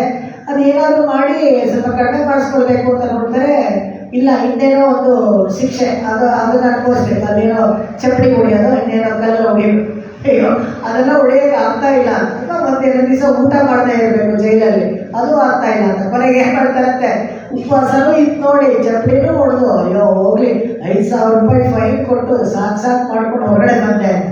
ಅಂದರೆ ಶಿಕ್ಷೆ ಅನುಭವಿಸೋದೇ ಅಂತ ಆದಮೇಲೆ ಅದರಲ್ಲಿ ಏನು ಅವಮಾನ, ಒಂದು ದುಡ್ಡು ಕೊಟ್ಕೊಂಡು ಹೊರಗಡೆ ಬಂದ್ಬಿಡೋದು. ಕೊಲೆ ಮಾಡಿದವ್ರಿಗೆಲ್ಲ ಹಾಗೆ ಹೇಳ್ತಾರೆ, 1 ಕೊಲೆ ಮಾಡಿದ್ರು ಕ್ಯಾಪಿಟಲ್ ಪನಿಷ್ಮೆಂಟ್ ಹೋಗುತ್ತೆ, 10 ಕೊಲೆ ಮಾಡಿದ್ರು ಅಷ್ಟೇ, ಅವ್ರು ಧೈರ್ಯ ಬಂದ್ಬಿಡೋದು, ಎಷ್ಟು ಮಾಡಿದ್ರು ಪರವಾಗಿಲ್ಲ ಅಂತ. ಅದನ್ನೇ ಇವ್ರು ಹೇಳಿ, ಬೆರುನಾಡು ಕಾಣ ಇಮ್ಮೆ ಇಲೆ ಪಿಚ್ಚೆ ಕಾಕೊಳ್ಳುವ. ಇದು ಅಭಿಮಾನಗಳು ಅನ್ನೋದು ನಾನಾ ಥರ ಇರುತ್ತೆ, ಒಬ್ಬೊಬ್ರಿಗೂ ಒಂದೊಂದು ಥರ ಅವರೇ ಕಟ್ ಮಾಡಿ ಹಾಕೊಂತಿರ್ತಾರೆ. ಅದೇನು ಸ್ಟ್ಯಾಂಡರ್ಡ್ ಅಂತ ಏನಿಲ್ಲ, ಸಮಾಜದಲ್ಲಿ ಯಾವುದು ಸ್ಟ್ಯಾಂಡರ್ಡ್ ಅಂತ ಏನಿಲ್ಲ, ಇವ್ರು ಹಾಗೆ ಅಂದ್ಕೊಂಡಿರ್ತಾರೆ ಅಷ್ಟೇ. ಹಾಗೆ ಅಂದ್ಕೊಂಡಿರೋದ್ರಿಂದ ಅವ್ರಿಗೆ ಇದರಿಂದ ಕಟ್ಟುಪಾಡಿಂದ ಹೊರಗಡೆ ಬರೋಕ್ಕಾಗದೆ ತಮಗೆ ತಾವೇ ಇದು ಮಾಡ್ಕೊಂಡಿರ್ತಾರೆ. ಯಾವಾಗ ಎಲ್ಲರೂ ನೋಡಿದ್ರು ಅವಾಗ ಗೊತ್ತಾಗುತ್ತೆ, ನಮಗೆಲ್ಲ ಏನು ಮುಖ್ಯ ಬೇಕು ಅಂದರೆ ತಿರುನಾಳಂತಾಳ್, ಭಗವಂತನ ಕಾಲು ಹಿಡ್ಕೊಡ್ಬೇಕು ಅಷ್ಟೇ, ಬೇರೆ ಏನಿಲ್ಲ. ಕಾಲಪ್ಪೆರ ಚಿಟ್ಟಿತ್ತು ಇವೇನೋ ನಮ್ಮಳ್ವಾರು ಅವರೆಲ್ಲೂ ಹೋಗಲೇ ಇಲ್ಲ, ಹುಣಸೆ ಟ್ರೈನಲ್ಲೇ ಕೂತ್ಕೊಂಡು ಇದಿಷ್ಟು ಲೌಕಿಕವಾದ ವಿಷಯಗಳನ್ನೆಲ್ಲ ನಮಗೆ ಹೇಳ್ತಾ ಇದ್ರು. ಅಂದರೆ ಹೇಗೆ ಹೇಳಕ್ಕೆ ಸಾಧ್ಯವಾಯಿತು ಅಂದರೆ, ಒಂದೊಂದು ದಿವ್ಯದೇಶದ ದೇವರನ್ನು ಅವ್ರ ಎದುರು ಕಡೆ ಬಂದು ನಿಂತ್ಕೊಂಡು ಇವ್ರ ಹತ್ರ ಹಾಡುಗಳನ್ನು ಆಡಿಸ್ಕೊಂಡ್ರು. ಇನ್ಸ್ಟೆಂಟಾಗಿ ವಿಶ್ವಸೇನರ ಅಂಶಾವತಾರ ಇವರು, ಇವರಿಗೆಲ್ಲ ಭಗವಂತನ ಶಕ್ತಿ ಇದೆ, ಭಗವಂತನ ಶಕ್ತಿ ಕೊಟ್ಟು ಕಳಿಸಿರ್ತಾರೆ ನಿತ್ಯ ಸೂರ್ಯಗಳ ಅವತಾರ. ಆ ಥರ ಹೇಳ್ತಾರೆ, ಈ ಥರ ಲೌಕಿಕವಾಗಿ ನೀವು ಇದ್ಬಿಡಬೇಡಿ, ತಿರುನಾಳಂತ ಈ ಭಾಷಣನೇ ಇಟ್ಕೊಂಡು ಮೇಲ್ಕೋಟೆನೂ ಅವರ ಹಾಡಿಲ್ಲ, ಅದು ದಿವ್ಯದೇಶ ಅಲ್ಲ ಅಂತ ಹೇಳಿದಾಗ ಮೇಲ್ಕೋಟೆ ಅವರೆಲ್ಲ ಹಾಡಿರೋದು ಇದರಲ್ಲಿ ತಿರುನಾರಾಯಣನ್ ಅಂದರೆ ತಿರುನಾರಾಯಣನ್ ಅಂತ ಹೇಳ್ಬಿಟ್ಟು ಅವರು ಹೇಳ್ತಾರೆ, ಇದು ನಮ್ಮ ದೇಶದ್ದೇ ಇದು ಹಾಡು ಅಂತ. ಇರಲಿ ಬಿಡಿ, ಮೇಲ್ಕೋಟೆಯಲ್ಲಿ ಹಾಡಿಲ್ಲ ಅದು ದಿವ್ಯದೇಶ ಅಲ್ಲ ಅಂತ ನಾವು ಹೇಳೋಕ್ಕೆ ಆಗಲ್ಲ. ಯಾಕಂದರೆ ಭಗವದ್ ರಾಮಾನುಜರು ಅಲ್ಲಿ 12 ವರ್ಷ ಕಾಲ ಇದ್ದರು, 12 ವರ್ಷ ಕಾಲ ಇದ್ದು ಎಲ್ಲ ಏರ್ಪಾಡು ಮಾಡಿಕೊಟ್ಟು ಅಭಿಮಾನ ಸ್ಥಳ ಇರ್ಬೋದು. ದಿವ್ಯದೇಶ ಅಂತ 108 ದಿವ್ಯದೇಶ ಅಂತ ಹೇಳಿದ್ರೆ ಆಳ್ವಾರನ್ನು ಮಂಗಳಾಶಾಸನ ಮಾಡಿಲ್ಲ ಅಂತ ಮಾತ್ರಕ್ಕೆ ಅಭಿಮಾನ ಸ್ಥಳದಲ್ಲಿ ಭಗವಂತನಿಗೆ ಶಕ್ತಿ ಇಲ್ಲ ಅಂತ ಹೇಳಕ್ಕಾಗಲ್ಲ. ಎಲ್ಲೇ ಆಗಮ ರೀತಿಯಾಗಿ ಅರ್ಚಾಮೂರ್ತಿಗೆ ಅಚ್ಚುಕಟ್ಟಾಗಿ ಎಲ್ಲ ಭಗವಂತನ ಆರಾಧನೆ ಕ್ರಮವಾಗಿ ಮಾಡಿ ನಿವೇದನೆಗಳೆಲ್ಲ ಮಾಡ್ತಾ ಇದ್ರೆ ಆ ದೇವರಿಗೂ ಅಷ್ಟೇ ಶಕ್ತಿ ಇದೆ. ಪರವಿಭವ ವ್ಯೂಹ ಅರ್ಚ ಅಂತ ಹೇಳ್ತಲ್ಲ, ಯಾವುದೇ ಕ್ಷೇತ್ರದಲ್ಲಿ ಅದೇನು ಮೇಲ್ಕೋಟೆನೇ ಆಗಿರಬೇಕು ಅಂತಲ್ಲ, ಮಂಗಳಾಶಾಸನ ಮಾಡಿರೋ ದಿವ್ಯದೇಶನೇ ಆಗಬೇಕು ಅಂತ ಏನಿಲ್ಲ. ಅರ್ಚಾಮೂರ್ತಿಗಳಲ್ಲೆಲ್ಲ ಎಲ್ಲಿ ಎಲ್ಲ ಕ್ರಮವಾಗಿ ನಡೀತಾ ಇರುತ್ತೋ ಆಗಮ ರೀತಿಯ ಎಲ್ಲ ಕ್ರಮ, ಅಲ್ಲಿ ಭಗವಂತನ ಸಾನ್ನಿಧ್ಯ ಇರುತ್ತೆ. ನಮ್ಗೆ ಏನು ಬೇಕೋ ಅದನ್ನೆಲ್ಲ ಏರ್ಪಾಡು ಮಾಡ್ಕೊಳ್ಳುವಂಥ ಶಕ್ತಿ ಭಗವಂತನಿಗೆ ಅಲ್ಲಿರುತ್ತೆ. ಅದೊಂದು ಅದನ್ನು ಇಲ್ಲಿ ಹೇಳ್ಬಿಟ್ಟು ಆ ಹಾಡು ಹೇಳ್ತಾರೆ, ಇಲ್ಲಿ ಈ ಪಳ್ಳಿ ಕಟ್ಟಿಗೆ ಬಂದಲ್ಲ ನೀನು ನಮ್ಮನ್ನು ನೋಡು, ಕೂತಿ ನೋಡ್ಬೇಡ, ನಿಧಾನಕ್ಕೆ ಅನುಗ್ರಹ ಮಾಡು ನಮಗೆ ಅಂತ ಹೇಳ್ತಾರೆ. ಒಂದು ಕಣ್ಣು ಹೇಗೆ ತೆಗಿಬೇಕು ಅಂತ ಅಂತ ಹೇಳ್ತಾರೆ, ಎರಡು ಅಂದ್ಕೊಂಡು 2 ಒಟ್ಟಿಗೆ ನೋಡ್ಬೇಕಂತೆ. ಒಂದು ಕಣ್ಣಲ್ಲಿ ನೋಡಿದ್ರೆ ಸಾಕ, ಇಷ್ಟೇ ತೆಗಿಬೇಕಲ್ವ, ಒಂದು ಕಣ್ಣು 2 ಕಣ್ಣು ಅಷ್ಟೇ ಜಾಸ್ತಿ ತೆಗೆದು ಹಂಗೆ ನೋಡಲ್ಲ ಅಂದ್ರೆ ಹಾಗೆಲ್ಲ ನೋಡಬೇಡ. ಇನ್ನು ಹಾಗೆಲ್ಲ ಒಂದು ಕಣ್ಣು ಹೀಗೆ ಹೊಡೆದಿದ್ದೆಲ್ಲ ರಾಸಕ್ರೀಡೆಯಲ್ಲಿ ಗೋಪಿಕೆಯರ ಹತ್ರ ಮಾಡಿದ್ದು, ಅದೆಲ್ಲ ನಾವು ಓದ್ಕೊಂಡ್ಬಂದ್ಬಿಟ್ಟಿದ್ದೀವಿ, ನಮಗೆಲ್ಲ ಚೆನ್ನಾಗುತ್ತೋ ಆ ಥರ ಎಲ್ಲ ನೀನು ನಮಗೆ ಮೋಸ ಮಾಡೋಕ್ಕಾಗಲ್ಲ, 2 ಕಣ್ಣಲ್ಲೂ ನೋಡಬೇಕು ನೀನು ಅಂತ ಹೇಳ್ತಾರೆ. ಕಣ್ಣಿರೆಂಡು ಕೊಂಡೆಂಗಳೇನೋ ಕಿಡಿಗೇನೋ ಕುದಿಗೆ ಅಂತಾರೆ. ಈ ನೋಡಿದ್ರೆ ಏನಾಗುತ್ತೆ ಹತ್ರ ಎರಡು ಕಡೆಯಿಂದ ಒಂದೇ ಸಲ ಎಂಗಳ್ ಮೇಲ್ ಶಾಪಂ ಇಳಿತೇಳೋ ಎಂಬಾವಾಯ್, ನಮ್ಮ ಮೇಲಿರೋ ಶಾಪ ಹೋಗುತ್ತೆ ಅಂತ ಹೇಳ್ತಾರೆ. ಇದರಲ್ಲಿ ಪದ್ಯದಲ್ಲಿ ತುಂಬ ಚೆನ್ನಾಗಿ ತೋರಿಸ್ಕೊಟ್ಟಿದ್ದಾರೆ. ಏನಂದ್ರೆ ಸಂಸಾರದಲ್ಲಿ ಇರೋರಿಗೆಲ್ಲನೂ ಏನೋ ಒಂದು ಕಷ್ಟ ಈ ಪ್ರಕೃತಿ ಮಂಡಲ ಬಿಟ್ಟು ದಾಟಿ ಹೋಗೋಕ್ಕೆ ನಮಗೆ ನಾವೇ ಆಗೋದಿಲ್ಲ. ಯಾಕೆ, ಏನು ಕಾರಣ ಅಂತ ಹೇಳಿದ್ರೆ ಈ ಸಂಸಾರದಲ್ಲಿ ಇರೋದೇ ಶಾಪ. ದೊಡ್ಡದು ಕೊನೆಯಲ್ಲಿ ಅವಳು ಹೇಳ್ತಾಳೆ, ಸಂಸಾರದಲ್ಲಿ ಇರೋದೇ ಅದೇ ಒಂದು ಶಾಪ, ಅದು ಕಳಿಬೇಕು. ಇಲ್ಲಿ ಪಾಪ ಮತ್ತೆ ಶಾಪ ಇದೆರಡಕ್ಕೂ ವ್ಯತ್ಯಾಸ ನಮಗೆ ತಿಳಿಸ್ಕೊಡ್ತಾಳೆ ಆಂಟಾಳು. ಪಾಪ ಅನ್ನೋದೇನೆಂದರೆ ಪೂರ್ವಕೃತ, ನಮಗೆ ಹಿಂದಿನ ಎಷ್ಟೋ ನಮಗೆ ಗೊತ್ತಿಲ್ಲದೆ ಇರೋದು, ನಮಗೆ ಯಾಕೆ ನಮ್ಮ ಜನ್ಮಗಳೆಲ್ಲ ಜ್ಞಾಪಕ ಇಲ್ಲ ಅಂತ ಹೇಳಿದ್ರೆ ಭಗವದ್ಗೀತೆಯಲ್ಲೇ ಹೇಳ್ತಾರೆ, ಜನ್ಮ ಕರ್ಮಚ ಮೇ ದಿವ್ಯಂ, ಅವರ ಜನ್ಮ ಕರ್ಮಗಳೆಲ್ಲ ದಿವ್ಯವಾದದ್ದು, ಅವನಿಗೆ ಎಲ್ಲ ನೆನಪಿದೆ ಅಂತೆ. ನಮಗೆ ನಾವು ಜನ್ಮ ಕರ್ಮಗಳೆಲ್ಲ ಮಾಡ್ಕೊಳ್ಳೋದು ನಮ್ಮ ಕರ್ಮಾನುಸಾರ ನಮಗೆ ನೆನಪಿರೋದಿಲ್ಲ. ಇದು ಯಾಕೆಂದರೆ ಪ್ರತಿ ಸತಿ ನಾವು ಬೇರೆ ಜನ್ಮ ತಗೊಳ್ಬೇಕಾದ್ರೆ ಮಗುವಾಗಿ ಕರುವಾಗಿ ಗರ್ಭದಲ್ಲಿ ಇರಬೇಕಾದ್ರೆ ಪೂರ್ಣ ಜ್ಞಾನ ಇರುತ್ತಂತೆ. ಆ ಕರುವಾಗಿ ಇರಬೇಕಾದ್ರೆ ಮಗು ಭಗವಂತನ ಜೊತೆಗೆ ಮಾತಾಡ್ತಾ ಇರುತ್ತೆ, ಸಂಪೂರ್ಣ ಜ್ಞಾನ ಇರುತ್ತೆ. ಹೇಳುತ್ತಂತೆ, ಅಯ್ಯೋ ಜನ್ಮದಲ್ಲಿ ನೀನು ಇಷ್ಟೆಲ್ಲ ತಪ್ಪು ಮಾಡಿದ್ಯಾ, ಅಯ್ಯೋ ಹೌದು ಈ ಸತಿ ನೋಡು ನಾನು ಹೊರಗಡೆ ಬಂದಾಗ ಯಾವುದಕ್ಕೂ ಮಾಡಲ್ಲ, ಸೀದಾ ನಿನ್ನ ಹತ್ರನೇ ಬಂದ್ಬಿಡ್ತೇನೆ, ಮೋಕ್ಷ ಕರ್ಕೊಂಡು ಹೊರಟೋಗು ಅಂತ ಎಲ್ಲ ಮಾತಾಡ್ತಾ ಇರುತ್ತಂತೆ. ಆದರೆ ಆ ಮಗು ಹೇಗೆ ಹೊರಗಡೆ ಪ್ರಪಂಚಕ್ಕೆ ಬಂದಿದ ತಕ್ಷಣ ಈ ಇದರಲ್ಲಿ ಪ್ರಕೃತಿ ಮಂಡಲದಲ್ಲಿರೋ ಶಟವಾಗಿ ತಗೊಳ್ಳೋದು, ಅವಾಗ ಅದಕ್ಕೆ ವಿಸ್ಮೃತಿ ಏರ್ಪಡ್ತದೆ, ಎಲ್ಲ ಮರ್ತೋಗ್ಬಿಡೋದು. ಭಗವಂತನ ಇಷ್ಟು ಎಲ್ಲ ಮಾತಾಡ್ತಾ ಇದ್ದೆ ಎಲ್ಲ ಮರ್ತೋಗುತ್ತೆ. ಮತ್ತೆ ಪ್ರಕೃತಿ ಮಂಡಲದಲ್ಲಿರೋ ಶಟವಾಗಿ ತಗೊಂಡಿದ ತಕ್ಷಣ ಯಥಾ ಪ್ರಕಾರ ಹಸಿವೆ ನಿದ್ದೆ ಎಲ್ಲದಕ್ಕೂ ಒಳಗೆ ಶುರು ಮಾಡಿಕೊಂಡು ಆಧಾರ ಶುರು ಮಾಡ್ಕೊಡುತ್ತೆ, ಎಲ್ಲ ಅದು ಹೋಗುತ್ತೆ. ಇದು ಏನಪ್ಪ ಅಂತ ಹೇಳಿದ್ರೆ ಈ ಪಾಪದ ಕಾರಣವಾಗಿ ನಮಗೆ ಜನ್ಮ ಬರೋದು ಒಂದು. ಈ ಶಾಪ ಅಂದ್ರೆ ಏನು ಅಂದರೆ, ಯಾರಾದರೂ ಅವ್ರಿಗೆ ನಾವು ಕೋಪಿಸ್ಕೊಂಡು ನಮ್ಮ ಮೇಲೆ ತಪಶಕ್ತಿ ಇರೋರೇ ಇರ್ಬೋದು, ತಪಶಕ್ತಿ ಇಲ್ಲದೇ ಇರೋರು ಇರ್ಬೋದು, ಯಾರನ್ನಾದ್ರೂ ನಾವು ನೋಯಿಸಿದ್ರೆ, ಅವ್ರು ನಮ್ಮಿಂದ ನೊಂದುಕೊಂಡಿದ್ರೆ, ಅವ್ರು ನೊಂದುಕೊಂಡ್ರೆ ಸಾಕು, ಅದೇ ಶಾಪವಾಗಿ ಪರಿಮಳ ಆಗ್ತದೆ. ಯಾವಾಗಲೂ ಅಷ್ಟೇ ಪ್ರಪನ್ನರ ಹತ್ರ ನಾವು ತುಂಬ ಹುಷಾರಾಗಿರ್ಬೇಕು ಅಂತ ಹೇಳ್ತಾರೆ ವೇದಾಂತ ದೇಶಿಕರು. ಇದರಲ್ಲಿ ರಹಸ್ಯತ್ರಯ ಸಾರದಲ್ಲೆಲ್ಲರೂ ಹೇಗೆ ಪ್ರಪತ್ತಿ ನಂತರ ಅಧಿಕಾರ ಹೊಂದಿದೆ, ಅಧಿಕಾರದಲ್ಲಿ ಪೂರ್ತಿ ನಾವು ಬೇರೆ ಪ್ರಪತ್ತಿ ಮಾಡ್ಕೊಂಡಿರೋರು, ಶರಣಾಗತಿ ಮಾಡ್ಕೊಂಡಿರೋರು, ಬೇರೆ ಭಾಗವತರ ಜೊತೆಗೆ ಹೇಗೆ ವ್ಯವಹಾರ ಮಾಡಬೇಕು ಅಂತ ಹೇಳ್ತಾರೆ. ಹಾಗೆ ತುಂಬ ಬೆಂಕಿ ಮೇಲೆ ನಡೆದಂಗೆ ತುಂಬ ಹುಷಾರಾಗಿರ್ಬೇಕಂತೆ, ಯಾರ ಹತ್ರನೂ ಅಪಚಾರ ಪಡಬಾರ್ದು. ಯಾಕಂದರೆ ಅವ್ರ ಮನಸ್ಸಲ್ಲಿ ಏನಾದರೂ ನೊಂದ್ಕೊಂಡ್ಬಿಟ್ರೆ ಕೂಡ ನಮಗೆ ಕೆಟ್ಟದಾಗ್ಬಿಡತ್ತೆ ಅಂತ. ಇದು ಯಾವಾಗಲೂ ಅಷ್ಟೇ, ತಂದೆ ತಾಯಿರು ಇರ್ತಾರಲ್ಲ, ತಂದೆ ತಾಯಿರು ಯಾರು ಅವ್ರ ಮಕ್ಕಳಿಗೆ ಶಾಪ ಅಂತ ಕೊಡೋದಿಲ್ಲ. ಎಷ್ಟೇ ಮಕ್ಕಳು ನೋವಿಸಿದ್ರು ಎಲ್ಲರೂ ಇರಲಿ ಚೆನ್ನಾಗಿರಲಿ ಆ ಥರನೇ ಹೇಳ್ತಾರೆ ಹೊರತು ಯಾರು ಏನು ಶಾಪ ಕೊಡೋದಿಲ್ಲ, ಯಾರು ಬೈಯೋದಿಲ್ಲ. ಆದರೆ ಅವರು ನೊಂದುಕೊಳ್ತಾರೆ ನೋಡಿ, ಆ ನೊಂದುಕೊಳ್ಳೋದೇ ಶಾಪವಾಗಿ ಪರಿಣಾಮ ಆಗ್ಬಿಡುತ್ತೆ. ನೀವೇನು ಕ್ಷಾಮ ಕೊಡಬೇಕಾಗಿಲ್ಲ, ಭಗವಂತ ನೋಡ್ತಾ ಇರ್ತಾನೆ. ತಂದೆ ತಾಯಿಗೆ ಯಾರು ಕಷ್ಟ ಕೊಡ್ತಾರೋ ಭಗವಂತ ನೋಡ್ತಾ ಇರ್ತಾನೆ. ಅದೇ ಅವ್ರು ನೊಂದುಕೊಟ್ರೆ ಮನಸ್ಸಲ್ಲಿ ಅದೇ ಶಾಪ ಆಗುತ್ತೆ. ಈ ಶಾಪ ಮತ್ತು ಪಾಪಗಳೆಲ್ಲ ಇರುತ್ತಲ್ಲ, ಅದನ್ನು ಹೇಗೆ ಕಳ್ಕೊಳ್ಬೇಕು, ಶಾಪ ಯಾಕೆ ಬರುತ್ತೆ ಅಂದರೆ, ಯಾವುದಾದ್ರು ಸಂದರ್ಭದಲ್ಲಿ ಯಾರಾದರೂ ಶಾಪನೇ ಕೊಟ್ಟುಬಿಟ್ಟಿರ್ಬೋದು, ಅದನ್ನ ನೋಡ್ತೀವಿ. ಚರಿತ್ರೆಯಲ್ಲೂ ಹಲವಾರು ಕಡೆ ಶಾಪಗಳನ್ನು ಕೊಟ್ಟಿದ್ದೆ ನಾವು ನೋಡ್ತೀವಿ. ಪಾಪದಿಂದ ಬಂದಿರುವಂಥ ಜನ್ಮಗಳಲ್ಲಿ ಅವರು ತಪ್ಪಾಗಿ ಮಾಡಿರೋದಕ್ಕೆಲ್ಲ ಈ ಜನ್ಮದಲ್ಲಿ ಅನುಭವಿಸೋದನ್ನು ನಾವು ನೋಡ್ತಾ ಇದ್ದೀವಿ. ಈ ಶಾಪ ಈ ಥರ ಯಾರು ಸಿಕ್ತು ಅಂತ ಹೇಳಿದ್ರೆ, ಅರ್ಜುನನಿಗೆ ಒಂದು ಶಾಪ ಸಿಗುತ್ತೆ, ಊರ್ವಶಿಯಿಂದ ಒಂದು ಶಾಪ ಬಂದ್ಬಿಡುತ್ತೆ.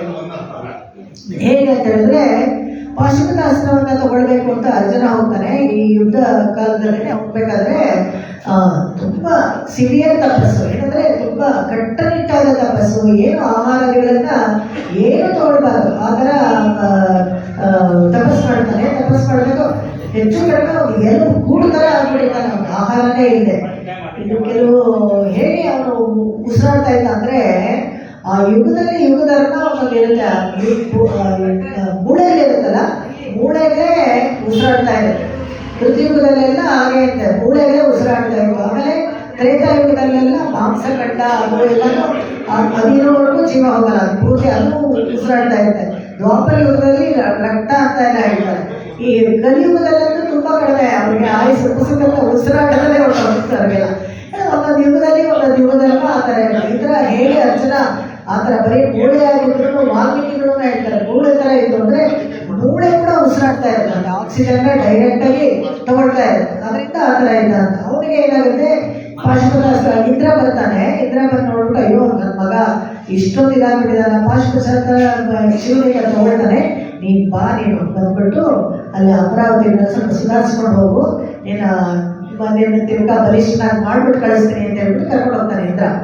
ಕರ್ಕೊಂಡು ಹೋದ್ರೆ ಅವನಿಗೆ ತುಂಬ ಖುಷಿ. ಅವರೆಲ್ಲ ಅವರಿರ್ತಾರೆ, ಇವರು ಊರ್ವಶಿ ನಾವು ಮೇಲಿಗೆ ಜೊತೆ ಬಿಟ್ಟರೆ ಇವ್ರು ಖುಷಿಯಾಗಿರ್ತಾರೆ, ಸರ್ ಹೋಗ್ತಾನೆ ಬೇಗ ಅಂತ. ಸರಿ, ಊರ್ವಶಿನ ಕರೆದ್ಬಿಟ್ಟು ಹೇಳ್ತಾನಂತೆ, ನೀನು ಹೋಗು, ಅರ್ಜುನನಿಗೆ ಫುಲ್ ಟೈಮ್ ನೀನೇ ನೋಡ್ಕೊ. ಎಷ್ಟು ಒಳ್ಳೆ ಅವಕಾಶ, ಎಲ್ಲರೂ ಹೋಗೋದೇನೆ ಅಮರಾವತಿಗೆ. ಊರ್ವಶಿ ಮೇನಕೆಗಳೆಲ್ಲ ಅವ್ರನ್ನ ಸೇವೆ ಮಾಡ್ತಾರೆ ಅಂತ ಎಷ್ಟು ಸಂತೋಷ ಪಡ್ತಾರೆ.